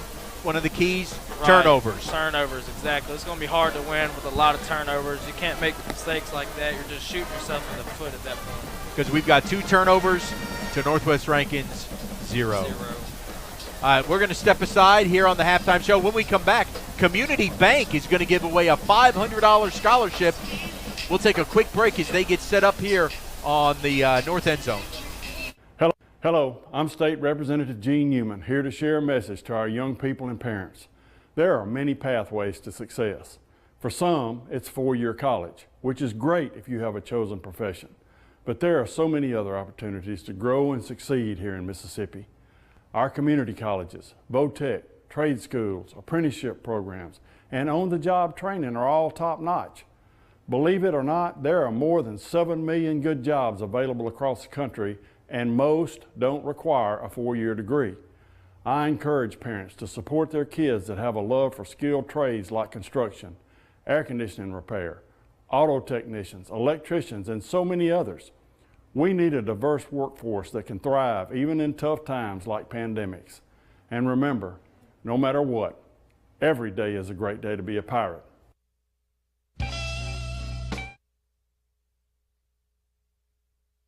Stadium halftime festivities. We have 2 Pearl High School students in UV Singh and Jacob LaFontaine that will be competing for a $500 scholarship from Community Bank. Jacob up there on the top of your screen, UV Singh here on the near side of your screen. They're going to try and throw as many mini footballs through those targets in 30 seconds. The winner will receive a $500 scholarship check from Community Bank, one of the great community partners here and supporters of Pirate Athletics. All right, Tristan, I think Jacob LaFontaine there at the top. He's kind of got the edge. He's got an upper leg on him for sure. He's a former quarterback, baseball player. Let's see. Yuvi's going with the little toss-in approach. I think Yuvi's ahead. They're throwing a little too hard. Let's see. I like Yuvi's approach, getting him out nice and quick with that little shovel pass he's got going on. Excellent form. All right, looks like Jacob's on a little bit of a roll up there.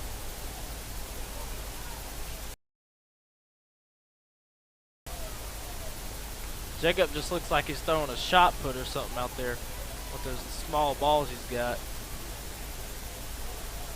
All right, I think that was the 30 seconds. And it looks like the winner is Jacob LaFontaine. Nice little gritty action there. Jacob was a quarterback, backup quarterback here for us on the Pirate football team. Has since turned his attention to baseball now. But it is Jacob LaFontaine picking up a $500 scholarship from Community Bank. That was a very fun game there. All right, folks, we're going to step aside, let some more of our great Pirate sponsors bring you their messages, and then we'll be back here in a little bit. The bands do not look like they're performing tonight due to the rain. So we will not be having a band performances tonight. So enjoy some of our sponsors, and we'll come back in a little bit and give you some stats from the first half. You're watching Pearl Pirate Football on PMB Sports. Hello, I'm State Representative Gene Newman, here to share a message to our young people and parents. There are many pathways to success. For some, it's four-year college, which is great if you have a chosen profession. But there are so many other opportunities to grow and succeed here in Mississippi. Our community colleges, VOTEC, trade schools, apprenticeship programs, and on-the-job training are all top-notch. Believe it or not, there are more than 7 million good jobs available across the country, and most don't require a four-year degree.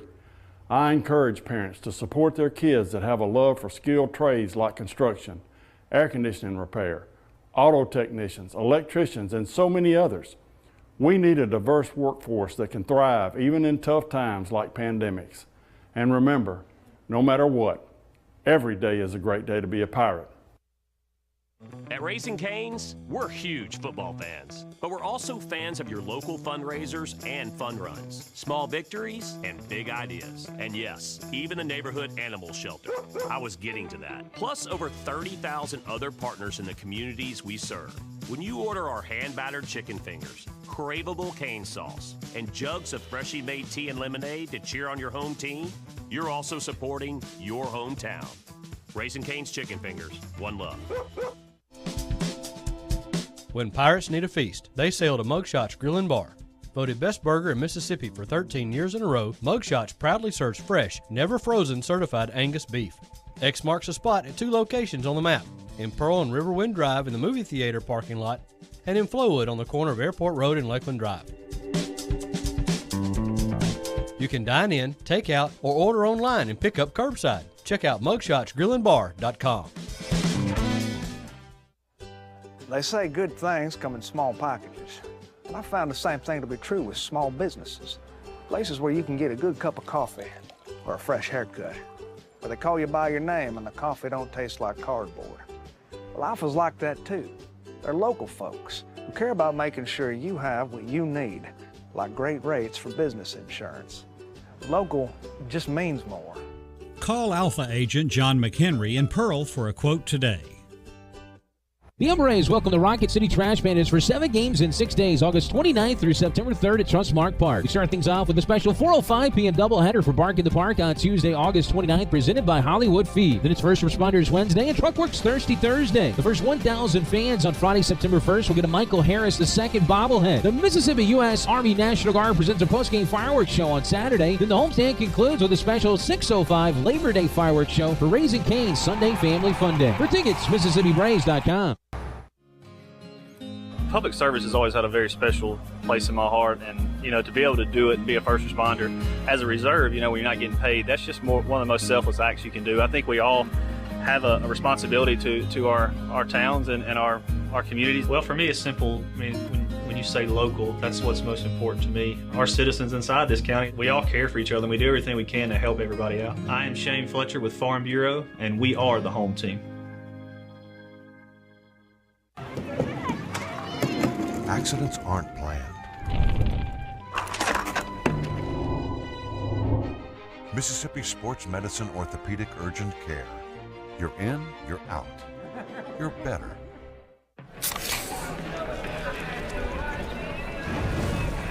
Dude. Fire. Grill master, huh? Burgers, better with Pepsi. It's fourth down, seconds on the clock. He hands it off. Finds a hole in the middle. Clear. Nothing but incredible. A touchdown for the win. I can't believe it. Pizza, better with Pepsi. When you step into Rogers Dabbs Chevrolet, it's time to buckle up because you're in the driver's seat. Voted as Brandon's favorite dealership, we've worked hard to earn your trust. Whether you're buying or selling a car, you call the shots. We put your needs first and always work hard to make sure you're satisfied. With our expansive inventory and financing options, you can drive off the lot today. Come on down to Rogers Dabbs Chevrolet. It's easier here. The Blue Feather Bakery is a proud supporter of PMB Sports and Pearl Pirate football. Located at 2511 Old Brandon Road in Pearl, they specialized in baked goods such as cookies, pettifours, macarons, cheesecakes, chess squares, and special order cakes. Stop by and enjoy a custom cup of coffee and daily lunch specials. Follow the Blue Feather on Facebook or give them a call at 601-966-3939. Welcome to Sky Family Dental, where our mission is to provide the finest care available. Here at Sky Family Dental, we strive to help patients live healthier lives. We provide a caring, nurturing environment where your comfort and health is of primary importance. Our staff is dedicated to providing you with a pleasant visit and results that you're proud to show off. We provide all services, including dental exams, child dentistry, dental fillings or implants, tooth extractions, and more. See us at Sky Family Dental, and a bright, healthy smile can be yours. At Raising Cane's, we're huge football fans, but we're also fans of your local fundraisers and fun runs, small victories and big ideas. And yes, even the neighborhood animal shelter. I was getting to that. Plus over 30,000 other partners in the communities we serve. When you order our hand-battered chicken fingers, craveable cane sauce, and jugs of freshly made tea and lemonade to cheer on your home team, you're also supporting your hometown. Raising Cane's Chicken Fingers, one love. At Bob Boyd Honda, we pride ourselves in getting our customers the best deals around. Usually that means when we're selling cars, but right now, Bob Boyd is in the market to buy. We're offering top dollar for pre-owned autos, trucks, and SUVs. Come by, talk to our dedicated team, and discover what a great time it is for Bob Boyd to buy back your used vehicle. Any make, any model. Whether you're selling or buying, at Bob Boyd Honda, you get a deal. When something works this well. Paying bills? This site is so comprehensive. I do all my banking online. More time for coffee? You want to get others excited about it too. Yes, honey. They're very conscientious, and they're about helping us map out a plan for our future. It's nice to know we make a It difference. was so easy. They had lots of creative ways to help me afford the loan for the cutest car I've wanted And for that a so great long. bank is a really important thing to have. Comprehensive, conscientious, creative, community bank like no other bank you know. Hey, I'm Matt, and a little thing I love about the Chick-fil-A chicken biscuit is the freshly baked, flaky, buttery biscuit. When I take a bite, it's kind of like, crispy, soft, crispy. Crispy outside, soft interior, crispy chicken. There's really nothing like it. Hey, I'm Alexa, and the little thing that I love about the Chick-fil-A chicken biscuit is the chicken itself. It is more than scrumptious. It is more than delicious. It is scrumptiddlyumptious. I know that's not a real word, but I love it. The Pearl Pool is a proud sponsor of Pirate football. Located in the heart of the city, 3500 Dawn Drive, the Pearl Pool offers everyone a safe, convenient place to swim and host parties. Affordable memberships are available, and walk-ups are always welcome. It's also a great place for Pirates to take swimming lessons before they hit the high seas. And when the temperature heats up, make plans to cool off at the Pearl Pool. So when are you going to give me back for the pizza? Oh, personal foul. Let's give him a Renaissance replay. Make a successful handoff when you transfer funds to friends and family with Zelle and the Renaissance mobile app. When you're ready to make a move in Pirate Country, contact Penny Pitts with Havard Real Estate Group in Pearl. Penny is a multi-million-dollar producer and loves to help her clients find the home of their dreams. If you are a first-time home buyer or ready to upsize or downsize, she is the agent for you. Penny is a Pearl High School graduate and an avid supporter of Pirate Athletics. Make your move with the home team. That's Penny Pitts, Havard Real Estate Group. Hello, I'm State Representative Gene Newman, here to share a message to our young people and parents. There are many pathways to success. For some, it's four-year college, which is great if you have a chosen profession. But there are so many other opportunities to grow and succeed here in Mississippi. Our community colleges, VOTEC, trade schools, apprenticeship programs, and on-the-job training are all top-notch. Believe it or not, there are more than 7 million good jobs available across the country, and most don't require a four-year degree. I encourage parents to support their kids that have a love for skilled trades like construction, air conditioning repair, auto technicians, electricians, and so many others. We need a diverse workforce that can thrive even in tough times like pandemics. And remember, no matter what, every day is a great day to be a pirate. These fresh, never frozen chicken fingers at Raising Cane's are so delicious. They speak for themselves. So, while you watch, I'll tell you all about our secret dipping sauce. First off, it's a sauce.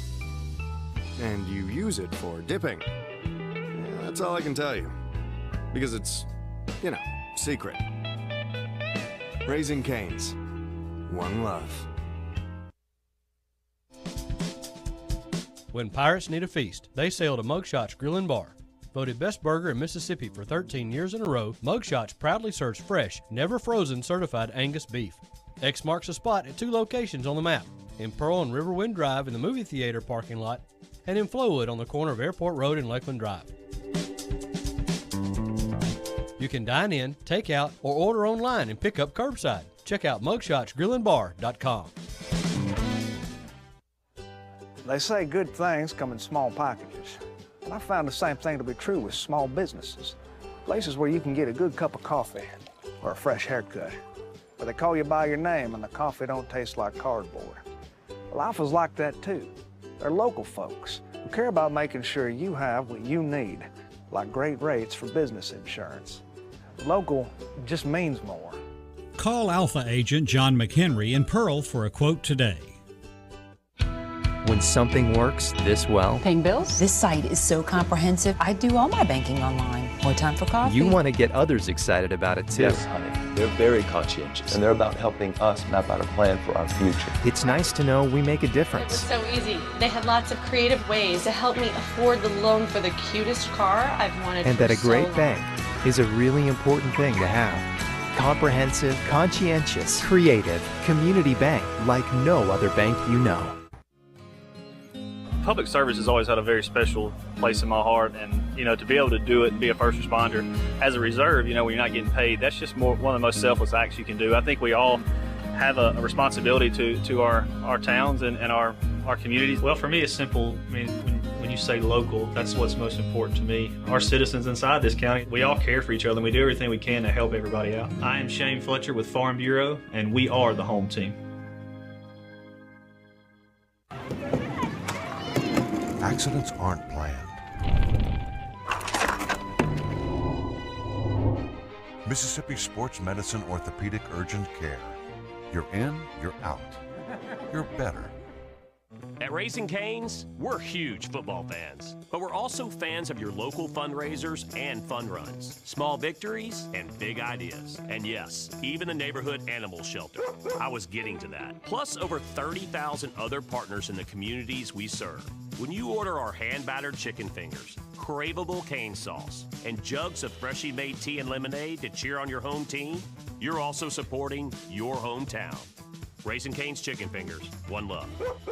Welcome to Sky Family Dental, where our mission is to provide the finest care available. Here at Sky Family Dental, we strive to help patients live healthier lives. We provide a caring, nurturing environment where your comfort and health is of primary importance. Our staff is dedicated to providing you with a pleasant visit and results that you're proud to show off. We provide all services, including dental exams, child dentistry, dental fillings or implants, tooth extractions, and more. See us at Sky Family Dental and Well, welcome back into Ray Rogers Stadium, folks. I'm Greg Flynn, joined by Tristan Carpenter tonight. We are at halftime, just about 3 minutes away from starting the second half. Northwest Rankin leads at 14-7. Tristan, some of the big stats, I think, that stood out to you in the first half. Yeah, there wasn't really a whole lot going on in the running game. Both teams under 100 yards rushing. Pearl's got 104 passing yards from Jack Durr. Northwest is sitting at 133. Marquell's got 3 receptions for 76 yards, and one of their receivers has 3 receptions for 69 yards. That would be that number 85 on that big touchdown. Them. Well, it's just, we're going to hear from Coach Hunter here in just a moment, but I think we played well if you take away the 2 turnovers. Yeah, you're definitely shooting yourself in the foot, and it's hard to win football games with penalties and turnovers like we talked about at the beginning. So really would like to see no turnovers the second half and play physical and no penalties as well. Well, the rain has pretty well subsided now, and I think that may have been a contributing factor to the 2 turnovers that we had that Jack couldn't handle. Absolutely, man. That ball's going to be a little slippery, and hopefully with that rain going away, they can get a little bit better. But those are things that you practice for sure. I know whenever we were in school, we practiced wet ball drills all the time, so hopefully they'll get a grip on the second half. Defensively, what would you like to see us clean up? Man, you know, there's only a few big chunk plays that they had over the middle. Maybe our safeties can take a little bit better angle. But other than that, man, our D-line's getting back there for the most part, shutting down the run pretty good. Just those take away the big plays is all I'd have to say. I know you commented a little bit that our line has to get that pressure, that they're giving White too much time. Right, yeah. Anytime you see the quarterback standing in there, man, just going through his progressions, that's too much time. We got to get the D-line's got to pin their ears back a little bit and come up with some stunts or something. Do you look for maybe some more blitzing? I mean, you're maybe a linebacker. So. I mean, right? Yeah. You can definitely come up with some stunts right there. Maybe some twist from the nose guard a little bit, and maybe send a linebacker or 2 every now and then off the edge just to create some more pressure. Offensively, what would you like to see us do? Offensively, got to take care of the ball. That's the main part. Maybe implement some running game right here. See if we can get something going with that, and keep taking some deep shots. You know, let your players like Kenji make a play. Just throw it up and go get it. I mean, you turned the ball over twice, pretty much on your own side of the field, and you're only down by 7, and you get the ball to start the second half. Got to still be feeling good. Yeah, absolutely. I don't think they have anything to hang their head about right now other than just a couple turnovers. But you got to come out here right here and set the tone and play physical and fast. That's all you can do. Well, in just a few moments, again, we're waiting on Coach Hunter to make his way back out on the field. We have a score for you. Brandon is actually playing tonight as well. They moved their region game against Petal to tonight as well. And I don't like giving the score, but right now the Bulldogs are really putting it on Petal. The Panthers 33-3 as they're almost to halftime. Yeah, they're up big on them right now, man. That's the other half of the Rankin County rivalry. That is, indeed. Well, we'll give you, if you could get a look down there at the field, you can see the Pirates getting warmed up. I think Coach is headed to me. And Coach Hunter is making his way towards Josh Manning. And you can see that the rain has stopped, and there's... I'm on the 30. All right, we have Coach Hunter now.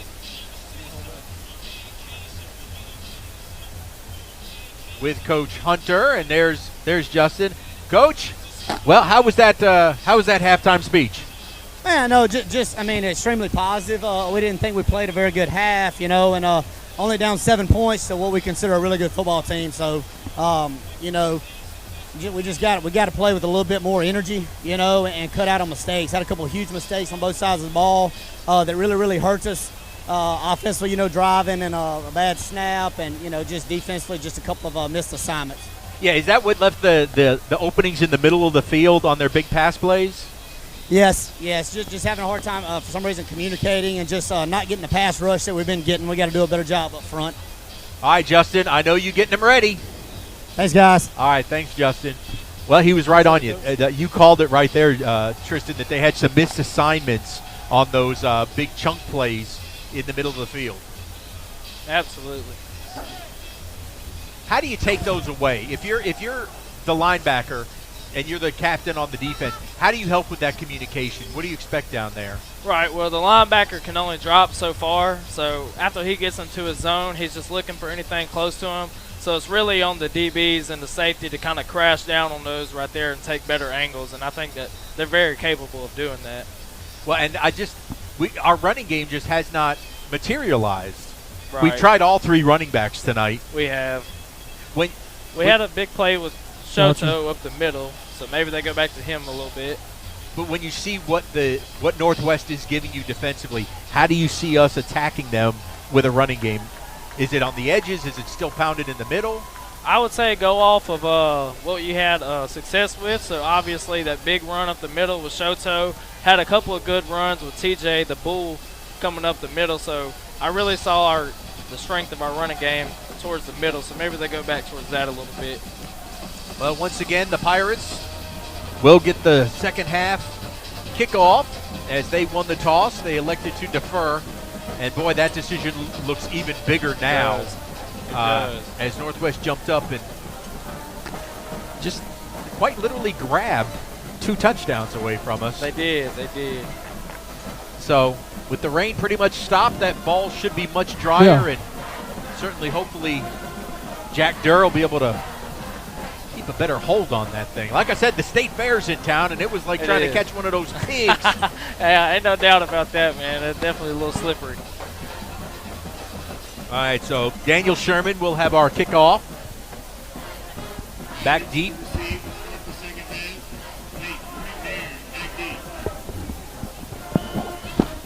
We have Marquell Lake, and Tristan, I can't see who that is on the far side. You have those young eyes. But our Shane Fletcher. That's going to be Kenji McNair on that far side. All right, so we got Kenji and Marquell back, and they're going to pooch kick it, and it's going to go out of bounds. So we'll take that. Very helpful. It went out at the 35. We're going to get the ball at the 35. So again, a good way to start the second half with good field position. And do you look for him to just give Jack some confidence-boosting plays here? You know, I think so. Maybe a little short completions, maybe some little swing routes. Get the ball in your playmakers' hands and see what they can do with it out here in some space to the right side is what I would do. All right, so Shoto will begin the second half as the tailback.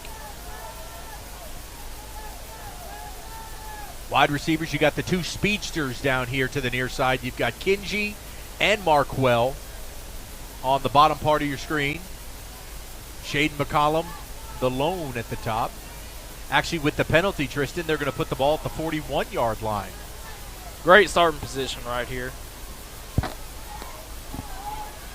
The offense, a bit of a shorter field to work with. And we are underway in the third quarter. Jack kept that when he's struggling, he's fighting. He's going to pick up a yard out to the 42. Boy, Northwest has just done a good job of containing, seeing when Jack's going to keep that ball. They have. They definitely keeping their eyes on him, and that read option right there, sending 2 down there. But Shoto even got wrapped up on that one, so it was did. Not going to be fortuitous either way.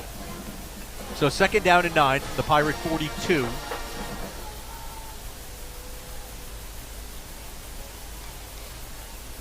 Low snap.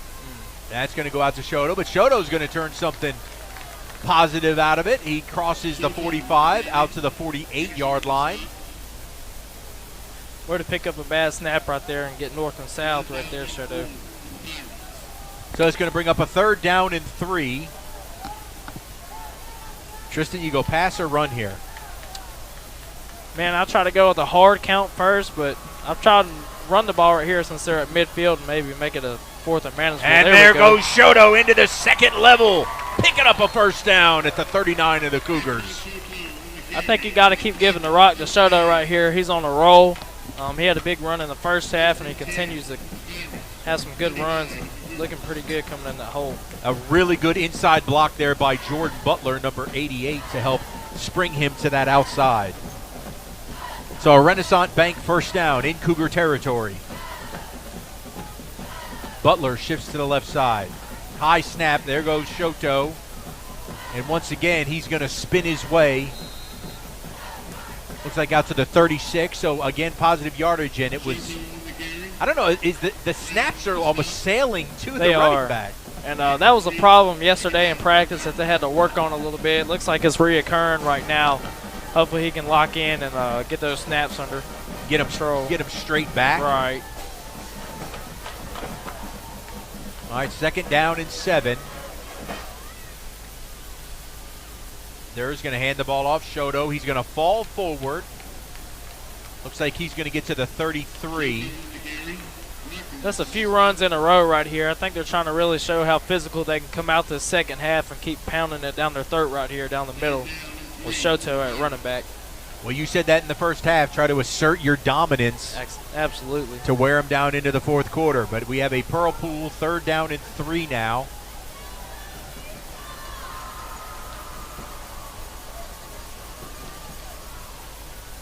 Try it again to Shoto. There we go. He's going to get it into the 2nd level.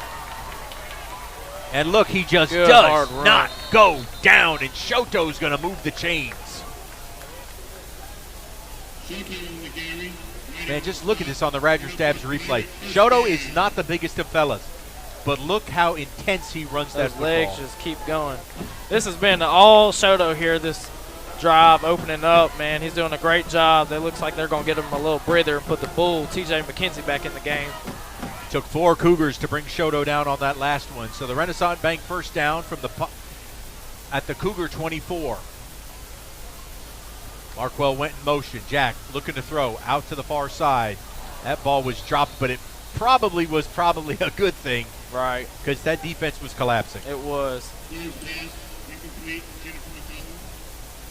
Shaden McCollum came back to get it, but Markwell didn't quite get a very good block. No. That ball kind of took a little minute to get there. Well, that's a long throw for a quarterback to make. It is. So 2nd down and 10 now. TJ McKenzie remains in the backfield. You've got McCollum and Lake up top. Kinji, the lone receiver, here to the near side.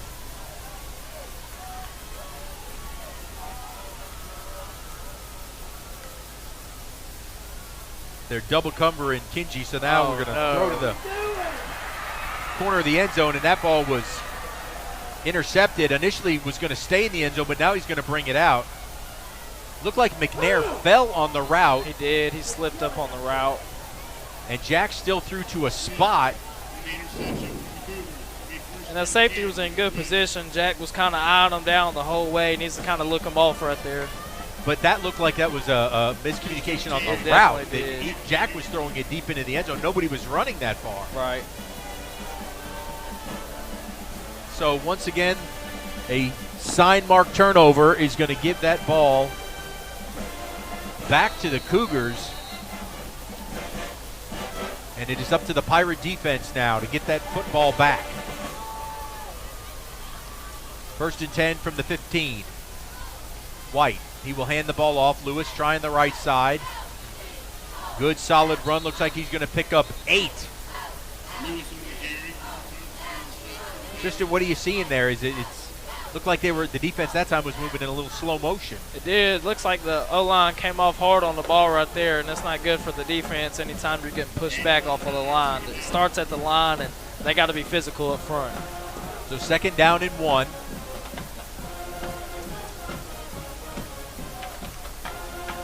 White will give it to Lewis again. This time, there is nothing there. Good way to respond right there off of that last run. That's a way to come off the ball and hit him in the mouth.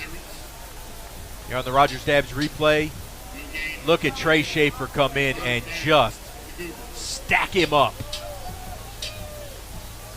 So a Pearl Pool, 3rd down and 1.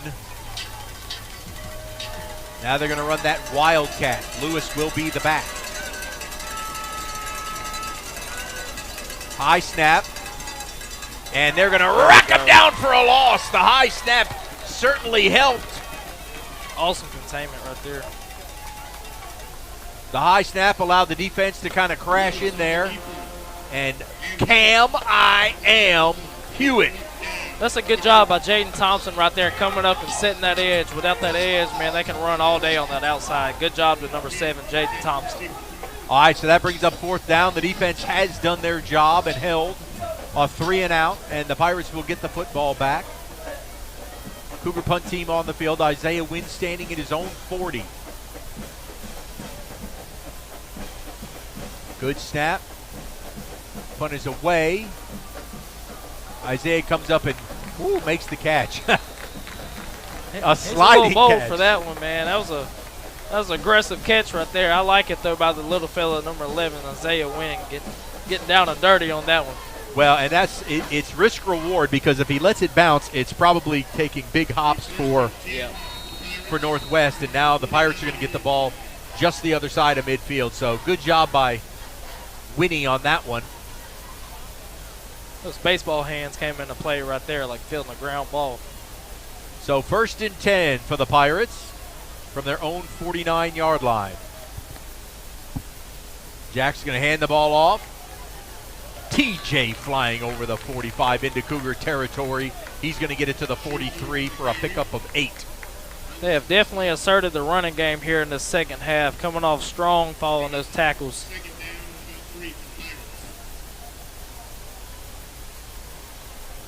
So on 2nd down, Durr tries the hard count. Now he'll look over to the sideline to check with me.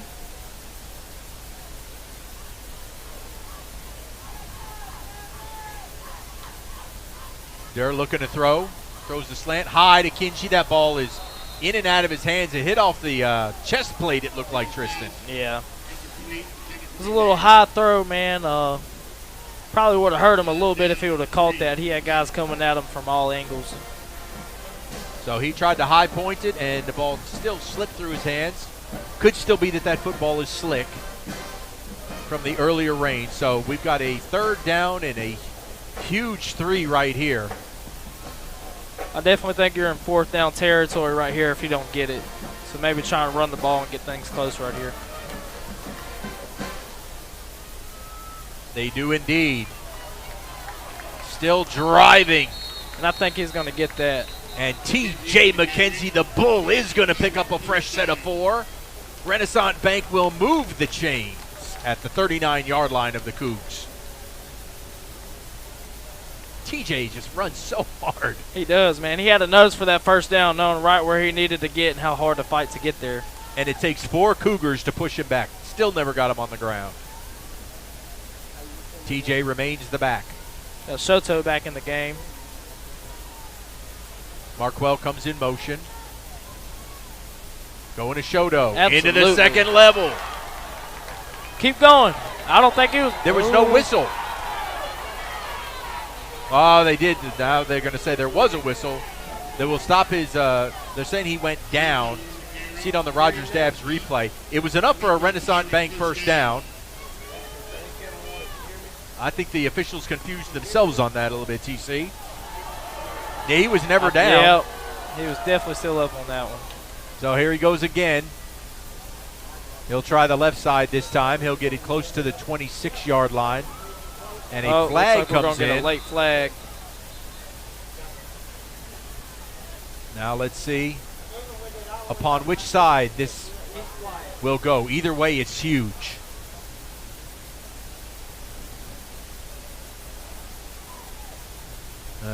The officials are discussing.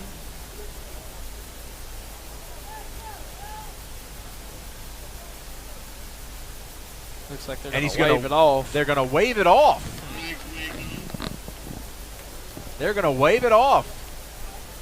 I think it was a possible face mask right there. I don't really see how you can wave that off. But well, and they missed. That's the 2nd call they missed. I mean, Shoto would have scored. I mean, he was never down. I love this aggressive play calls right here, running it and pounding it down their throat. Why not keep doing it? On 2nd down, there goes Shoto. You know, they were setting him up because that time nobody went with Jack, if you notice, TC. So watch the pursuit. You lull him to sleep here and see Jack gave it off, but nobody went with Jack that time.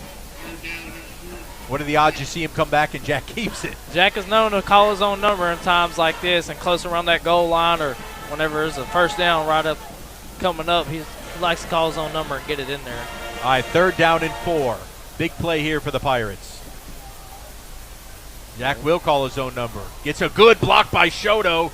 Jack putting his head down, and he's going to drive himself for a Renaissance Bank first down, and a late flag comes in. He is not shy of contact, that's for sure. All right, let's see if we can pick up what the flag might be here. It was very late. Well, somebody tripped to Kofa. I don't know what. All right, let's.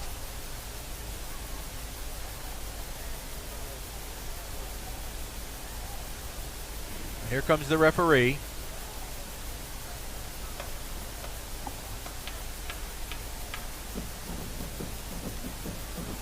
Block in the back. Well, what's interesting is he called a dead ball, block in the back, and he said first down. Did he not? He did say first down. So they're giving him the first down, and how do you have a post-play block in the back? I'm not real too sure on that one, man. That's a new one. Yeah. I mean, that's just bizarre. Yeah, okay. Those are 3 calls that haven't gone our way back to back to back right there. So, well, I mean, we got the first down. That's the good news. The bad news is the ball still sits. That was great awareness by Jack there right there, being able to strand out a couple more yards, dragging a defender, knowing where he's got to get to that first down. So from the 28, Jack, he's going to keep it. Left side, puts his head down. He's to the 15 for another first down. Awesome run. I love the physicality of Jack right there.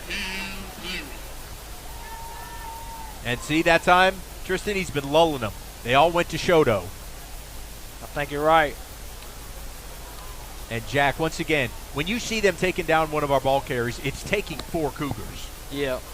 That's that leg drive right there. That's that weight room. That's what they practice on. So a Renaissance Bank first down from the 15-yard line.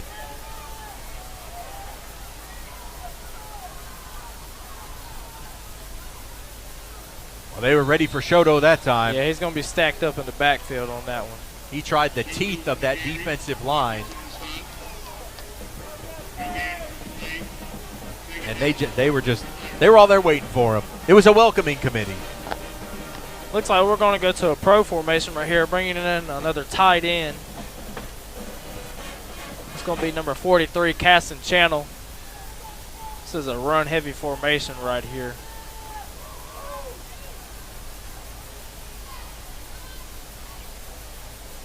Second down and 10. Gave him no gain on that last play. We'll throw it up over the middle to Caston, and that's got to be pass interference. You got to give me something on that. I mean, I don't think that he was playing the ball at all. Right? I don't think I saw a head turn at all. No. Good grief. Absolutely. Oh, my. My. That was wow. That was pretty bad. So much for home cooking, right? Right. That's four unfortunate calls that haven't gone our way on this drive alone in these past few plays. So hopefully they can make something on this third down. Third down and 10 from the 15. Jack looking. Nothing there, and he's going to take the sack. Man. Back at the 19-yard line. So now we're going to send Colston Bennett out. The sack forces you to not go for it. Right? Yeah, it's not manageable at all right here. You put your faith in your kicker and hopefully put some points on the board. So this ball will come from the left hash. This will officially be a 36-yard field goal as Isaiah Wynn will be the holder. Good snap, good hold, kick is up, and it is awesome. It is good. Colston Bennett now 4 for 4 on the season. Pirates now draw just a little bit closer. It's 14-10 with 1:07 left to play in the third quarter. You know, he didn't do too much on that kick. That was a really smooth, nice motion right there. Good mechanics all the way around. Good kick from the junior, Colston Bennett. That really was a Colston has really been money right so far this season. The only times we had a couple of kicking struggles was when we let some guys come through the line. They made some adjustments on extra points, and they've solved that. But field goals have been perfect. So that's something Coach Michael Gregory stresses a lot on. That is special teams, and he does an awesome job with our field goals and field goal block. It's rare that you see somebody getting through and blocking a field goal on us because they stress it so much. They run field goals and PAT at the beginning of every practice because it's so important. But my goodness, where did the third quarter go? Right? There's only 1:07 left. Feels good to get some points on the board, man. You just hate that those last two drives ended in not getting in the end zone after being in the red zone, just being so close right there. Yeah, the interception, and then really we had just some questionable no calls. We're just very frustrating. But the Pirates are still in this thing, 14-10. They're kicking it back on the Shane Fletcher Farm Bureau insurance kick. And Colston Bennett has it away. This too will be a... Oh, it takes a weird... Pirates a chance to get on top of it. And wow, we have them pinned back deep. That was the ultimate pooch, TC. That was an awesome... Who was that on that tackle right there? Way to fly down the field and not stop on the play right here. We'll get a look at it on the Rogers Dabs replay. It hit in between Little two guys. Isaiah Wynn. Isaiah, the hardest working man on this football he field, is. Isaiah Wynn. They're going to give him, I don't want to say forward progress, but they're going to say he touched it, not at the 1. Right. It'll be at the 3-yard line. So Wesley White standing in his own end zone right now.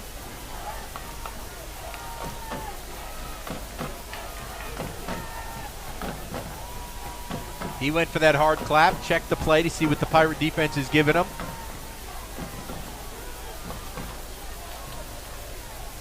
White's going to throw quick, and that's a short hop. Incomplete.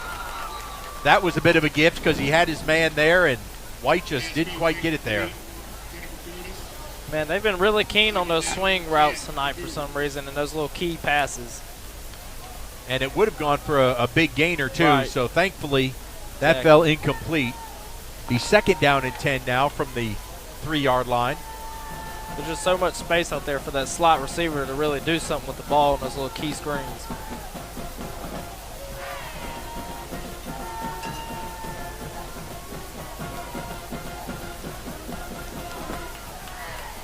White sends a man in motion. He's going to hand it off to Lewis. And we catch him behind the line of scrimmage. Officially no gain. Let's see who it was on the Rogers Dabs replay.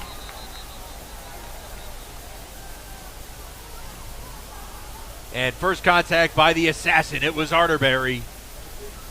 Looked like that might have been a little blitz right there. Caleb Arterberry hitting that hole right there coming off the C gap. So now a huge Pearl Pool 3rd down, and well, now we're discussing something. Was there a penalty flag?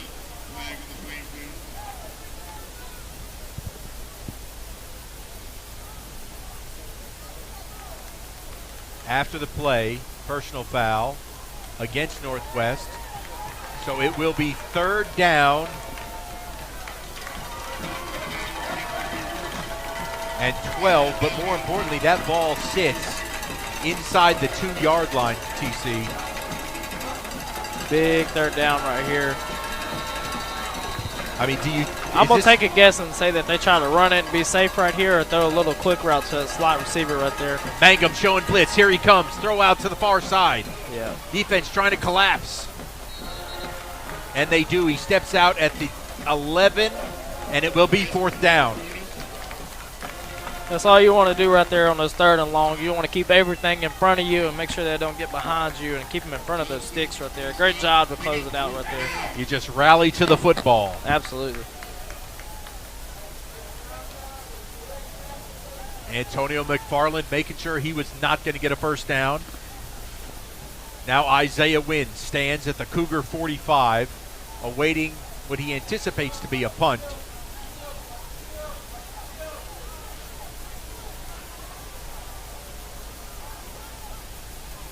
Pirates send the rush.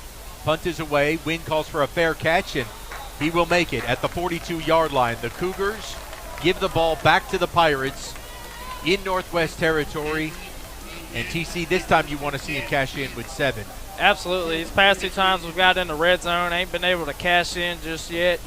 We're on their 40-yard line, so hopefully we can keep pounding the ball like we have been. We've been doing really good with the run game this second half. 18 seconds to play here in the third quarter.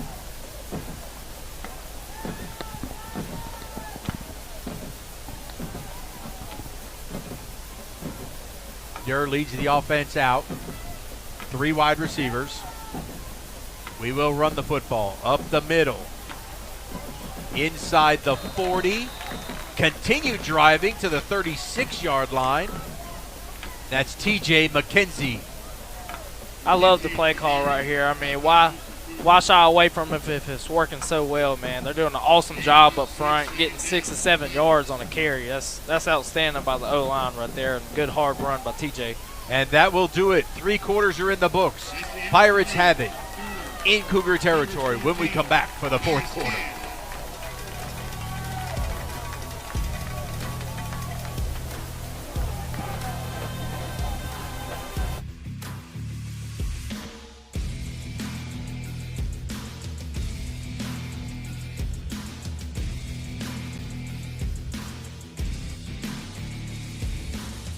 Shop, stay, dine, and play at The Connection, Mississippi's retail entertainment destination, located at the intersection of I-20 and I-55 in Pearl.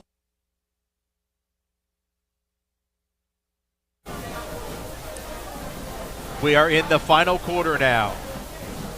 Pirates trailing 14-10, but they have a prime opportunity here in Cougar territory.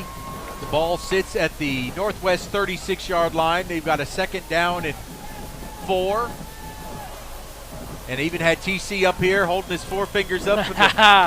Man, I miss it, man. I'd do anything to be out there right now with those guys. I think we could use you on a couple of these coverages, too. Oh, man, I wish. Huge crowd here, despite the rain hasn't scared anybody off. Big crowd from Northwest as well in this rivalry game. Fans even having to stand along the fences on the far side. Great high school football action tonight. On second down, Durr will hand the ball off to TJ. TJ, that was a great trap block, honestly, Man, there. Yes. And he's going to be very close to the first down, and they will move the chains. Renaissance Bank, give us another first down. Man, I can't say it enough how physical that O-line is being right now. They are being absolute nasty coming off of that ball, and that's what we need right here. Got him with the no play. Oh, but no flag came down. It looked like his head crossed that ball for sure, man. He was definitely in the neutral zone. Okay. First down, Jack's going to keep it. Boy, that was one of those late ones where Jack was no, yeah. Here, no. He's trying to let that end crash just a little bit longer so he can get out there and pull it and get some space, but he just pulled that out of Shoto's hand. And Jack's going to pick up 4 yards on the play, 5 yards on the play. So it'll be second down and 5. Can you recall the last time we threw a pass? It's been a minute. We threw one down here when Kinji couldn't high point it. Right. In the third quarter. I love it, man. I love them playing this physical right now. Shoto in the backfield. There he goes again. Shoto into the second level. He's going to have enough for another Renaissance Bank first down. Look at that blocking on the outside. Jordan Butler really helped spring him. They're really relying on these good blocks and just running the ball right now. They're doing a fantastic job. Reed Taylor also on that right side.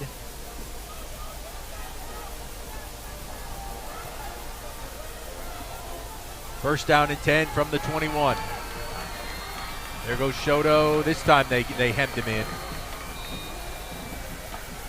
Tristan, at what point, though, do you have to give the offensive line a break with a pass? Is it something that because they're not used to having a run block every single play, right? No, absolutely, man. It's just kind of a momentum thing right now. They were really getting 5 to 6 yards of average on those carries right there. I'd say if they slow them down, I mean, you could see it's a 2nd and 10 right here. I could see a little pass coming this way. All right. Jack shifts Shoto to his right side. He will throw. He will throw the fade. And Markwell turned the wrong way.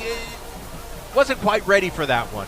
Man, you hate to see that receiver open, but just can't get turned the right way. That's definitely 6 on the board right there.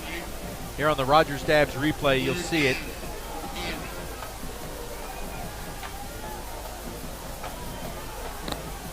And I think Markwell was trying to run an in when Jack threw the out. So a big 3rd down for the Pirates. Jack's going to look to throw. Again, coming to the near side. That ball is caught inside the 15. Working his way down. Kinji still up inside the 10 to the 8. Wow.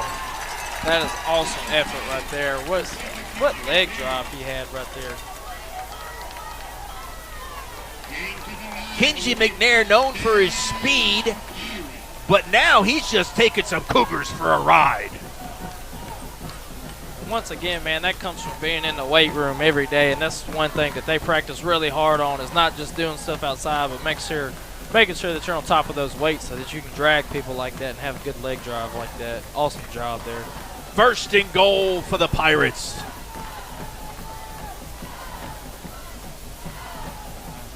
Boy, that was just Jack's going to lose the yardage just back to the 10. TC, there was total miscommunication on that. Absolutely. There was a breakdown. I don't think TJ or maybe somebody had the wrong play call right there.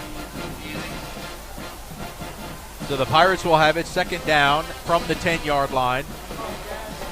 Well, just on the other side of the 10. It is 2nd and goal. So whatever yardage you need, you got to reach the Navy paint.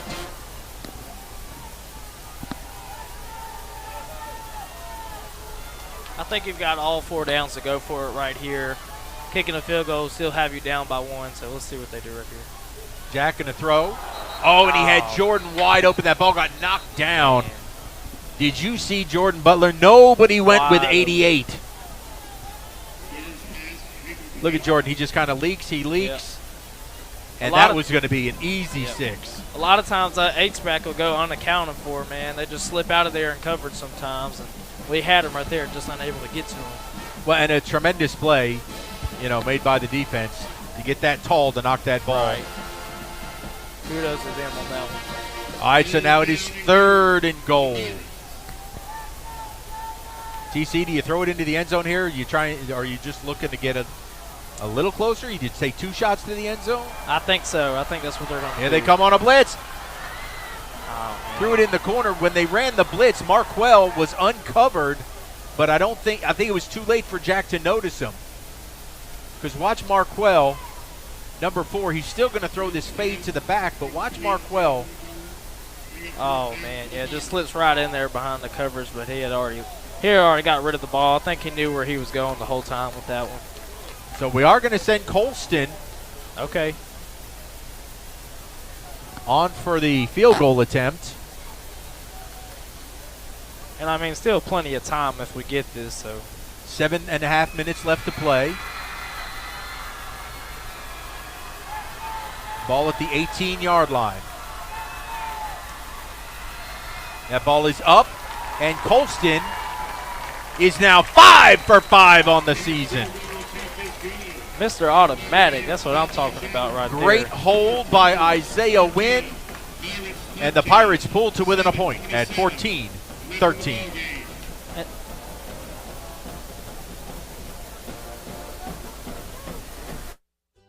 They say good things come in small packages. And I found the same thing to be true with small businesses. Places where you can get a good cup of coffee or a fresh haircut. Where they call you by your name and the coffee don't taste like cardboard. Well, Alpha's like that too. They're local folks who care about making sure you have what you need, like great rates for business insurance. Local just means more. Call Alpha agent John McHenry in Pearl for a quote today.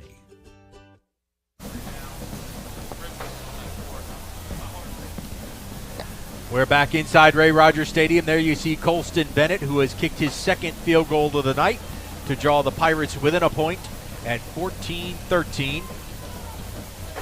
Now Colston will tee up our Shane Fletcher Farm Bureau Insurance kickoff. 7:27 showing on the clock. Pirates going to need to get the ball back to win this game. Short kick will be taken in at the 22. Breakdown up the middle. They're still fighting. And the Cougars are going to bring it out over the 40 to the 42. Looked like they had him hemmed in, TC. They did, man, and he made something out of nothing right there.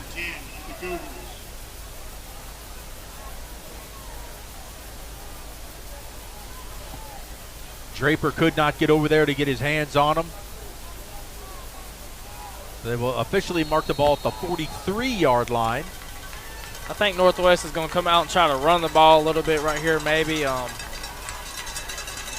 to take some time off the clock a little bit. We'll see. Right at 7 minutes to go. White's going to throw. And, oh, nearly intercepted on the far side. What a read to read that wheel route coming out of the backfield by number 7, Jaden Thompson. Way to stay over the top and not get sucked in. You know Jaden would love to have another opportunity at that one. Ball's incomplete, so second down and 10. Northwest, another quick throw. Arterberry's out there. They tackle quickly, and it's going to be a big 3rd down and 8. That's a good job by Arterberry, forcing him outside and using that sideline as his friend right there, not letting him come back inside. Well, and an excellent job over there, too, by Evan Williams to get in on that. Absolutely. Tackle. He's had a great game. So a 3rd down and 10 from the 45-yard line.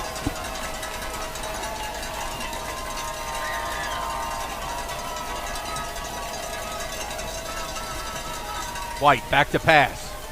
Quick throw. And they're going to say that ball is caught. Man. Caught on the far sideline by Caleb Boggins. And that's still good coverage right there, man. That's just a really good throw and a really good catch at that point. Boy, that was heck of a play right there on the edge. Now they're going to give it to Lewis, trying to run it up the middle. Now they're dragging the Pirates along a little bit. Still up. Ooh, and a late shove knocks the whole pile over like it's bowling.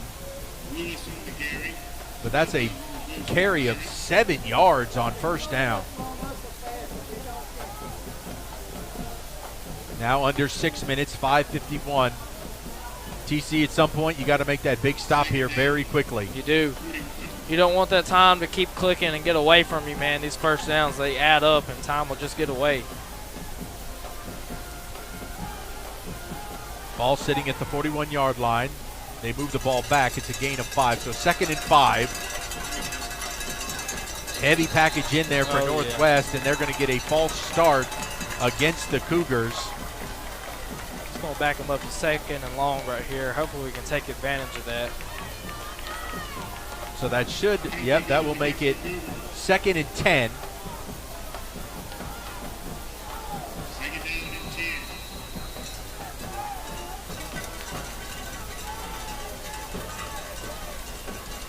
Quite sure why the clock's rolling after a penalty. Me either. That's just gonna keep on going, I guess. Play clock at 5. White, he's going to throw. He's looking deep. And it was good coverage on the far side, but an incredible catch. I believe that was by Boggins again. Those are 2 really good, impressive catches by him, man. You got to give him kudos on that. It's good coverage by the DB, but that's just a better catch by the receiver. And that was indeed Boggins with the 1st down, and now TC, you've really got to bow up. Yeah, you don't want him to get in the end zone right here. You'd like to keep him out as best as you can. Got to try to force a field goal. There's the handoff. Great. Good stop on first down.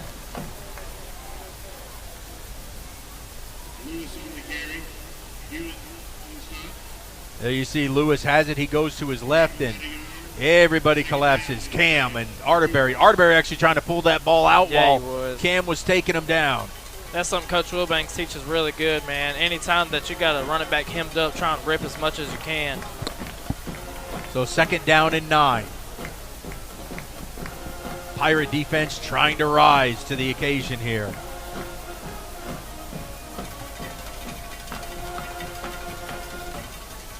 Oh, drop the snap. Now he'll pick it up, throw it. And that was very dangerous. That could have easily been picked off there, TC. There was nobody in front of him either. It might have been a house call. There you see White. He gets the ball away, and right there. You really want to see some pressure on the quarterback right here. The D-line's really got to pin their ears back and come after him. 3rd down and 9. Looks like they're going to send Kavion off the edge. That's what he's showing.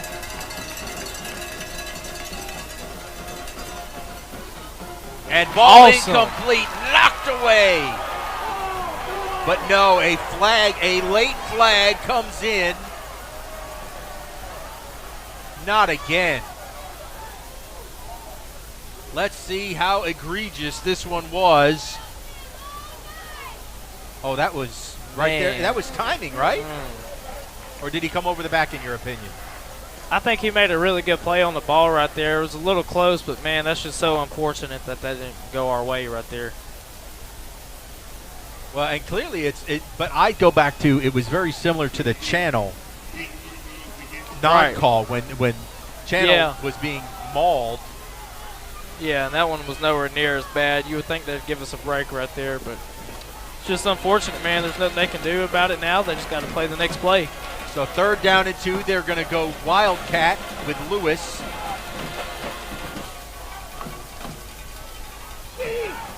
Initially stopped him. I think he's going to be and short. He will be short.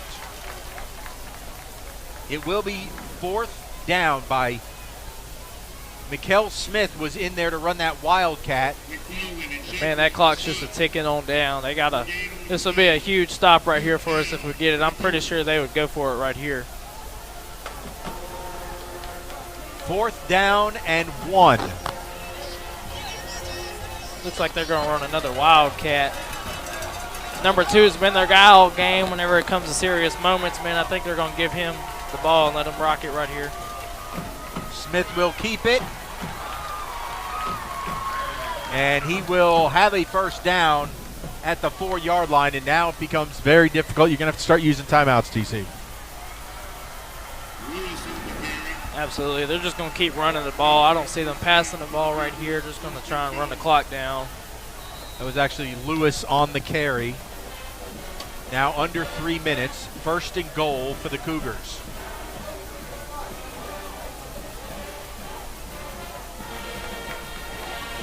Three turnovers loom large for the Pirates tonight. Be nice if we could force one here.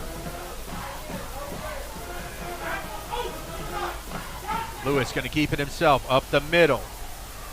Pirates driving him. They keep him out that time. He gets it down to the 2. Here on the replay, you see Lewis. He caught that one off his face mask a little bit. Kavion Freeman with the first contact. And we'll start using our timeouts, it looks like. Pearl will use the first of its 3 timeouts. We'll step aside quickly to squeeze in a 30-second break.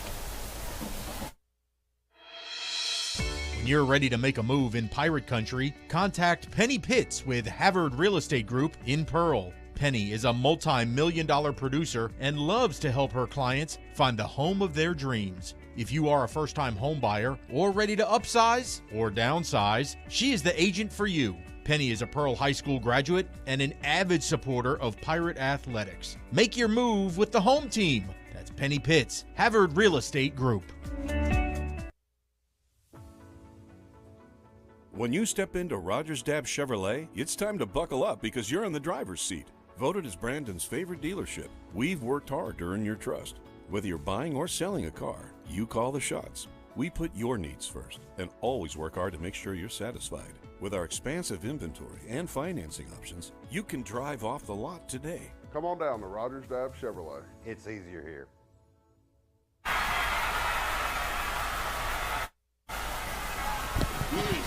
Well, Northwest Rankin has just scored as Lewis on the keeper takes it into the end zone. Now the decision becomes, will Northwest kick the extra point? And it looks like they will, Tristan. So this is very important here because the Pirates are down by 7. Even if this goes through, you're only down 8. Right. So you're a touchdown and a 2-point away conversion away. Sherman on for the extra point. Ooh. Almost blocked, but it will go through. And your Pirates, with 2:24 left, have an 8-point deficit and a shot to come down the field to tie the game.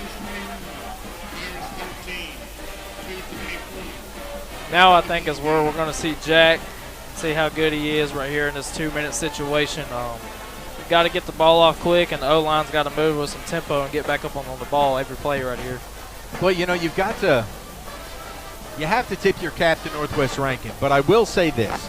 It's very difficult when you're having to constantly come back from bad calls, no calls, and you're having to dig yourself out of a hole. You can only ask the defense to stand tall so many times inside the 10-yard line. Absolutely, I agree with you. So now it will be up to the offense. It is high-powered. It has a lot of weapons, and we've got to find the end zone in the next 2 minutes and 24 seconds. And, you know, tonight that was really the only drive that they had drove their whole field and really wore our defense out on that one, man. They've been playing really good all night other than those 2 chunk plays they had early in the game, but they kind of broke their back on that one a little bit. So Daniel Sherman will tee this ball up.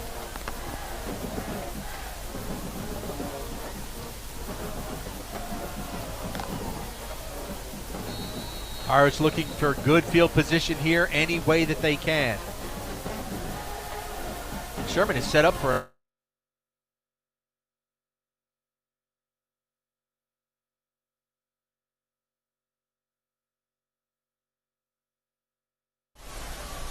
They will mark it back to the 30 where the fair catch was called for.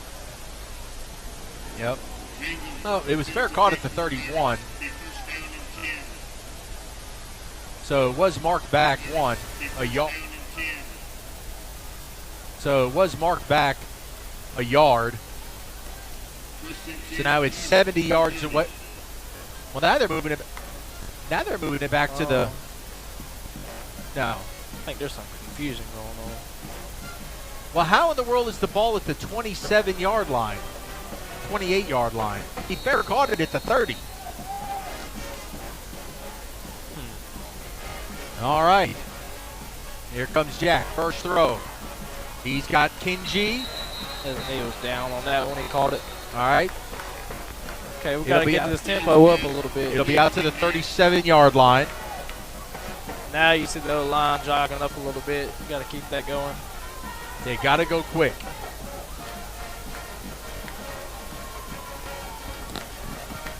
Jack, back to pass. He'll throw. He's got a man in the flat, but underthrew it. Not a good-looking throw there. Jack just has not looked sharp tonight. Right. At least with that incompletion, that's going to stop the clock right here. Pirates face a 3rd down and 1.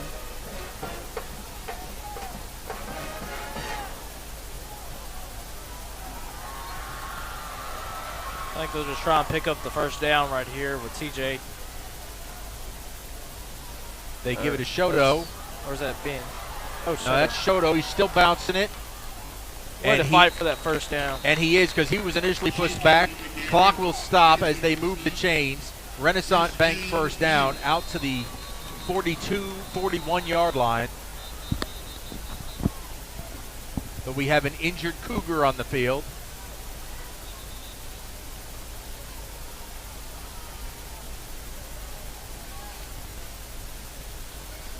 Trying to see the number on that far side. That's going to be number 10.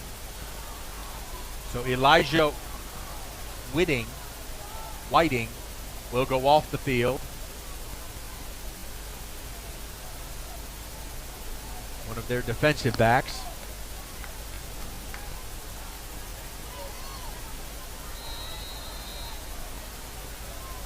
They're winding the clock again after an injury. So Jack back to pass. Had pressure from the backside, and that affected it as Kinji had that ball go through his hands, but he was getting a lot of heat from the backside here, TC. Yeah, he was. He was coming off that edge hot. The Sherlock did as much as he could. But again, just the connection between Durr and Kinji has not been there tonight. Let's see if we can find it here in the last minute 36. Second down and 10. Need a big clutch play right here.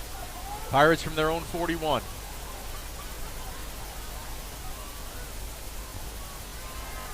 Throw out here. There's Kinji making the catch. Can't spin away. And he will be... That clock's going to keep running on that. Yeah, he's up to the 45. We got to hurry. I believe the scoreboard shows we have 3 timeouts, but I know we have to have 2. I believe we have 2 timeouts left. Oh, man. And we're going to get whistles. I think there's a timeout called. No? Or is that a false start? Boy, it's been a wild ride with this officiating crew tonight. Man. The first half, wasn't so bad, but this second half definitely had some. Well, they respotted the ball now, and it's at the 47. Okay. They didn't have the spot correct. That clock's just going to steadily keep ticking. Now we moved. Northwest moved. I don't know who they want to call it on. Looks like that's going to be on the O-line right there. All right, so the Havard Real Estate Group penalty is a false start. Will back us up 5 yards.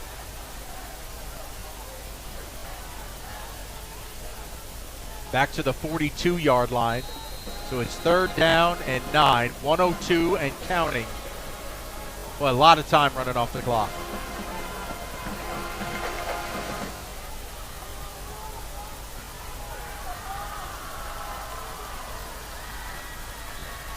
Jack, there's oh, wow. That is a completion to Shaden McCollum, and Jack got rocked, and that's going to be a roughing the passer call. So add 15 to this, because if you see this on the replay, Jack nearly got beheaded.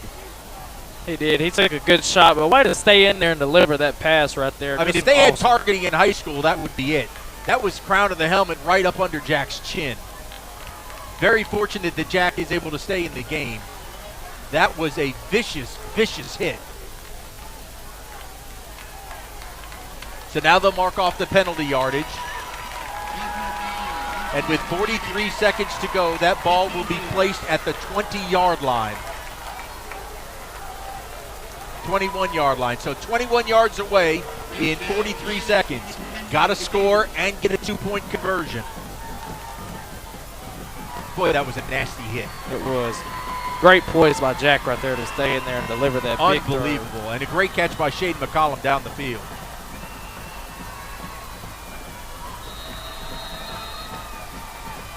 We're rolling the clock again.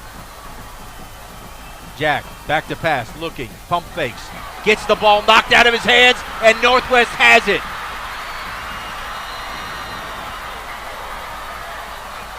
If that holds up, that is the 4th turnover. And they are going to say that ball came out of his hands before the pass. Here it is on the Rogers Dabbs replay. See Jack pumps, pulls it back, and yet empty hand. Empty hand. Wow. Wow. Just another turnover, man. Just shooting yourself in the foot. You got to eliminate those turnovers. It's hard to win ball games with 4+ turnovers, man. Well, and when you get none. We've turned the ball over 4 times, and Northwest had 0. Has 0. Now they will simply be in victory formation. And White takes a knee. And I don't believe Pearl is going to use their remaining timeouts.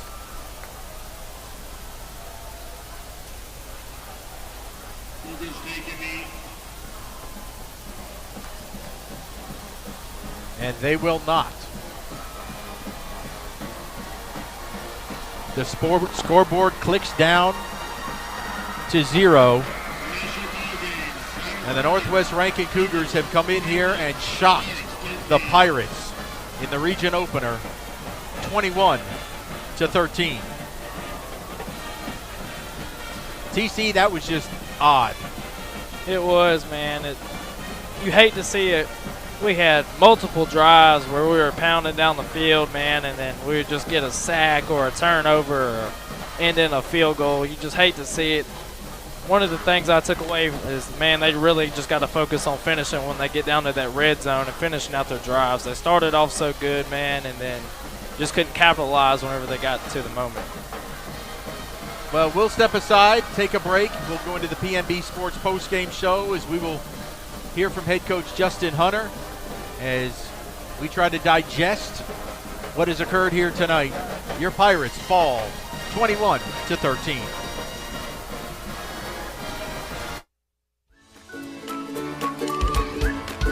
The Pearl Pool is a proud sponsor of Pirate football. Located in the heart of the city, 3500 Dawn Drive, the Pearl Pool offers everyone a safe, convenient place to swim and host parties. Affordable memberships are available, and walk-ups are always welcome. It's also a great place for Pirates to take swimming lessons before they hit the high seas. And when the temperature heats up, make plans to cool off at the Pearl Pool.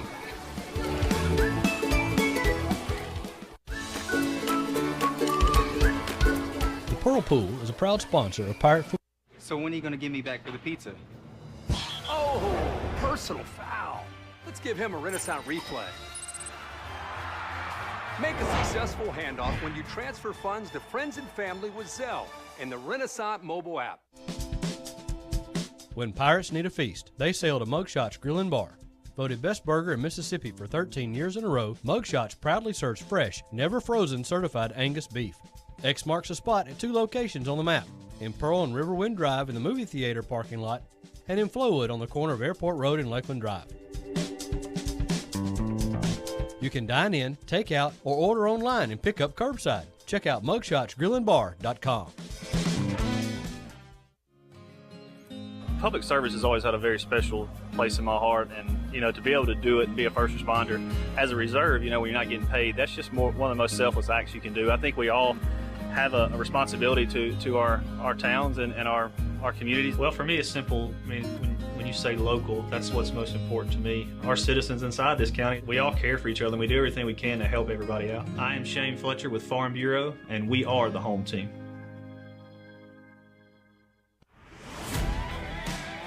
It's game day at Raising Cane's. If you want to order like a champ, forget about X's and O's. The only play you're running is chicken. So what combo are you picking? We've got tailgates of hand-battered, cooked-to-order chicken fingers and cane sauce, and jugs of freshly made tea and lemonade. This season is about to be unbeatable. Raising Cane's Chicken Fingers, one love. From loans and mobile banking to CDs and checking accounts, River Trust Federal Credit Union has you covered. That's why you owe it to yourself to take advantage of the tremendous opportunity to open a savings and checking account at River Trust Federal Credit Union. River Trust offers lower interest rates on loans and higher interest rates on savings. We can get you started on the road to financial well-being. Let us help you take charge of your financial future today. Log on to our website at rivertrustfcu.com. River Trust Federal Credit Union, improving the financial success of our members. He was supposed to be the 5th man to walk on the moon. But 200,000 miles from Earth, an oxygen tank explodes. Power supply malfunction. Okay, now let's everybody keep cool. Thanks to his survival skills and leadership instinct, Hang in there, it won't be he long. helped guide the crew back home. Welcome home. This really looks great. He was Jim Lovell, and long before he wore this uniform, he wore this one.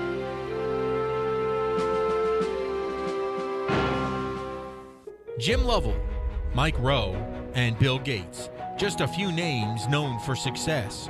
All three also started their leadership path while serving in the Boy Scouts of America.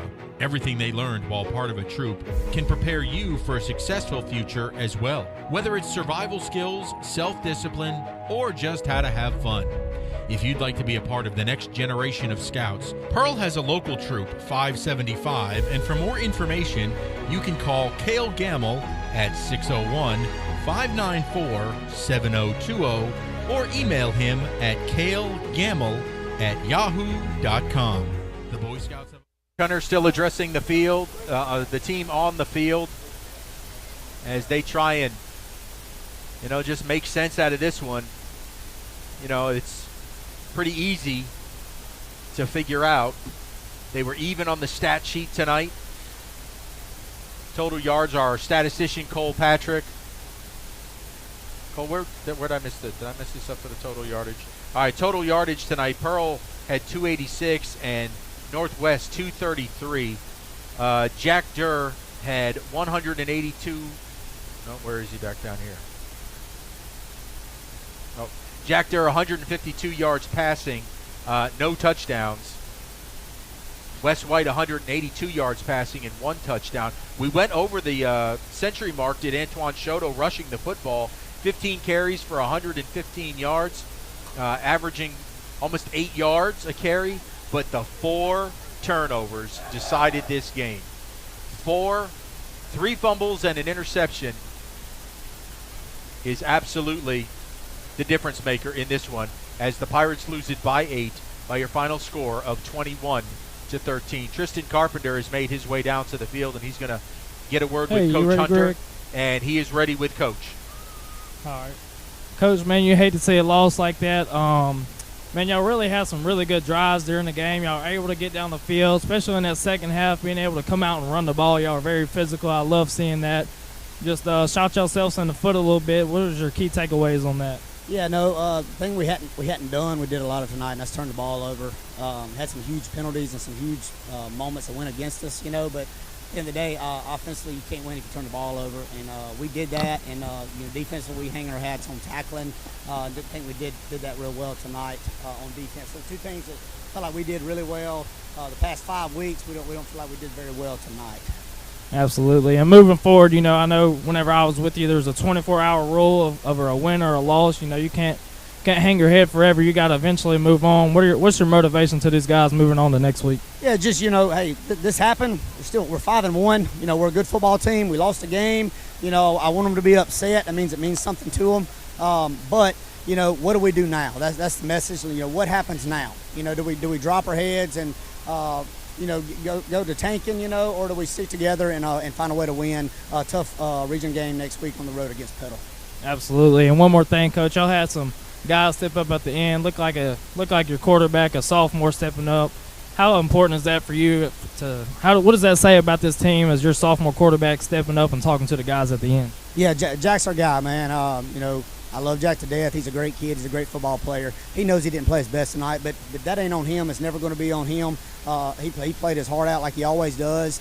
Had some bad breaks not go our way. And that happens. That happens in football and that happens in life. But what you've seen was a young kid take responsibility for something that he didn't have to take responsibility for. And I think that's extremely impressive for about anybody, but especially, a 10th grade kid that is really, really special. Yes, sir. I appreciate you, Coach. Thanks, guys. Hey, Tristan, hang out there with me for a minute as we go over some of these stats. For rushing the ball, again, Antoine Shoto, you talked about it with Coach. You were very impressed in that second half. He winds up with 115 yards on 15 carries. And, you made the point. We got the ball down into the red zone, but we couldn't cash in with turnovers and had to settle. Even though Colston Bennett was fantastic tonight, you had to settle for 2 field goals. Absolutely, man. Shoto had an impressive second half. I like the way that they came out, ran the ball. They were getting it done, man. They got down the field, driving on them, man. You just hate to see that they couldn't finish and just kept shooting themselves in the foot over and over and over with turnovers and flags. And we also didn't get a couple calls to go our way, but there's nothing they can do about that. So just be prepared for next week is all I got to say. All right, Tristan, we'll let you head on back up to the booth. Great job down there with Coach Hunter. If everybody's wondering who this guy is, that's Cole Patrick. He is our ace statistician here. Cole, you pointed out we were very even in total yards. Yeah. We got them by 50 yards, 286 to 233. Anything else stand out to you tonight? I mean, offensively, we really pounded the ball. And we really looked good running the football. Passing the football during the wet conditions didn't really do us very good today.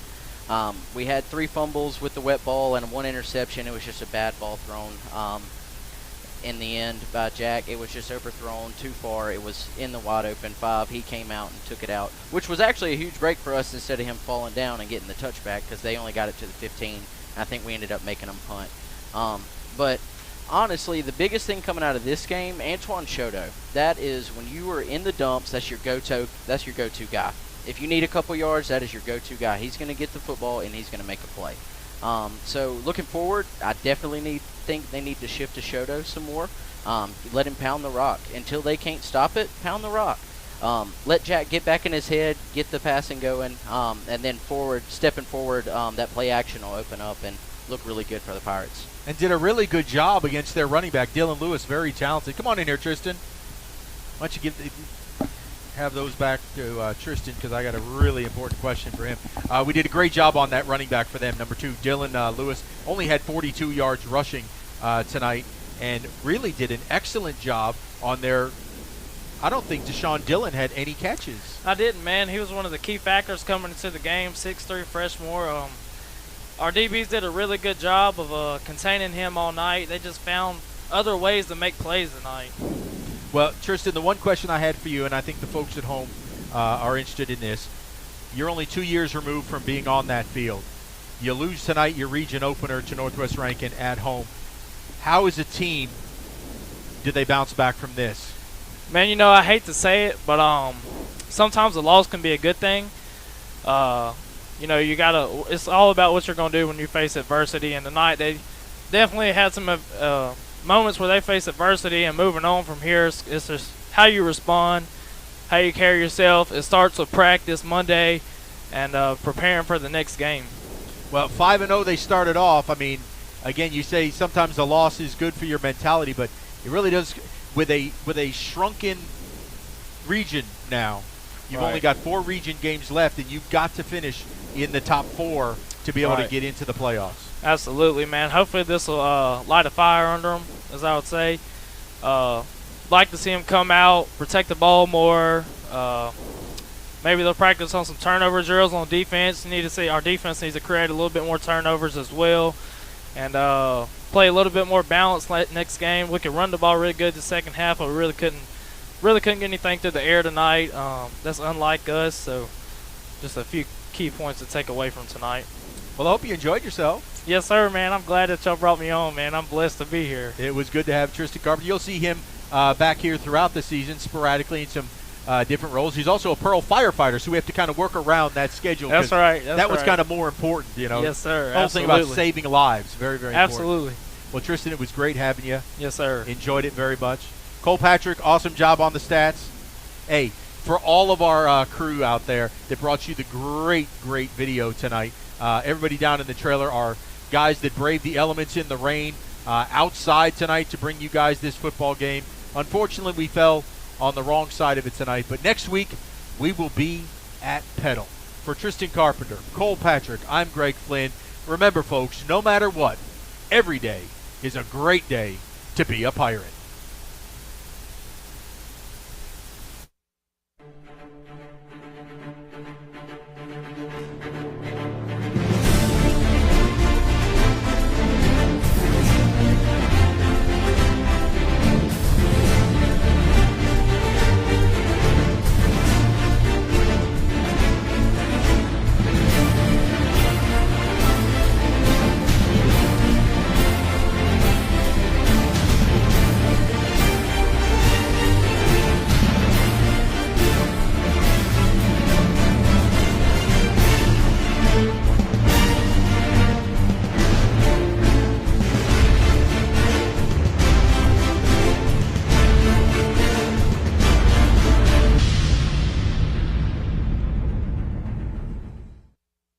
Thank you for watching PMB Sports. The preceding broadcast is copyrighted by Pearl Municipal Broadcasting for the private use of our audience. Any other use of this broadcast without the written consent of Pearl High School or PMB is prohibited.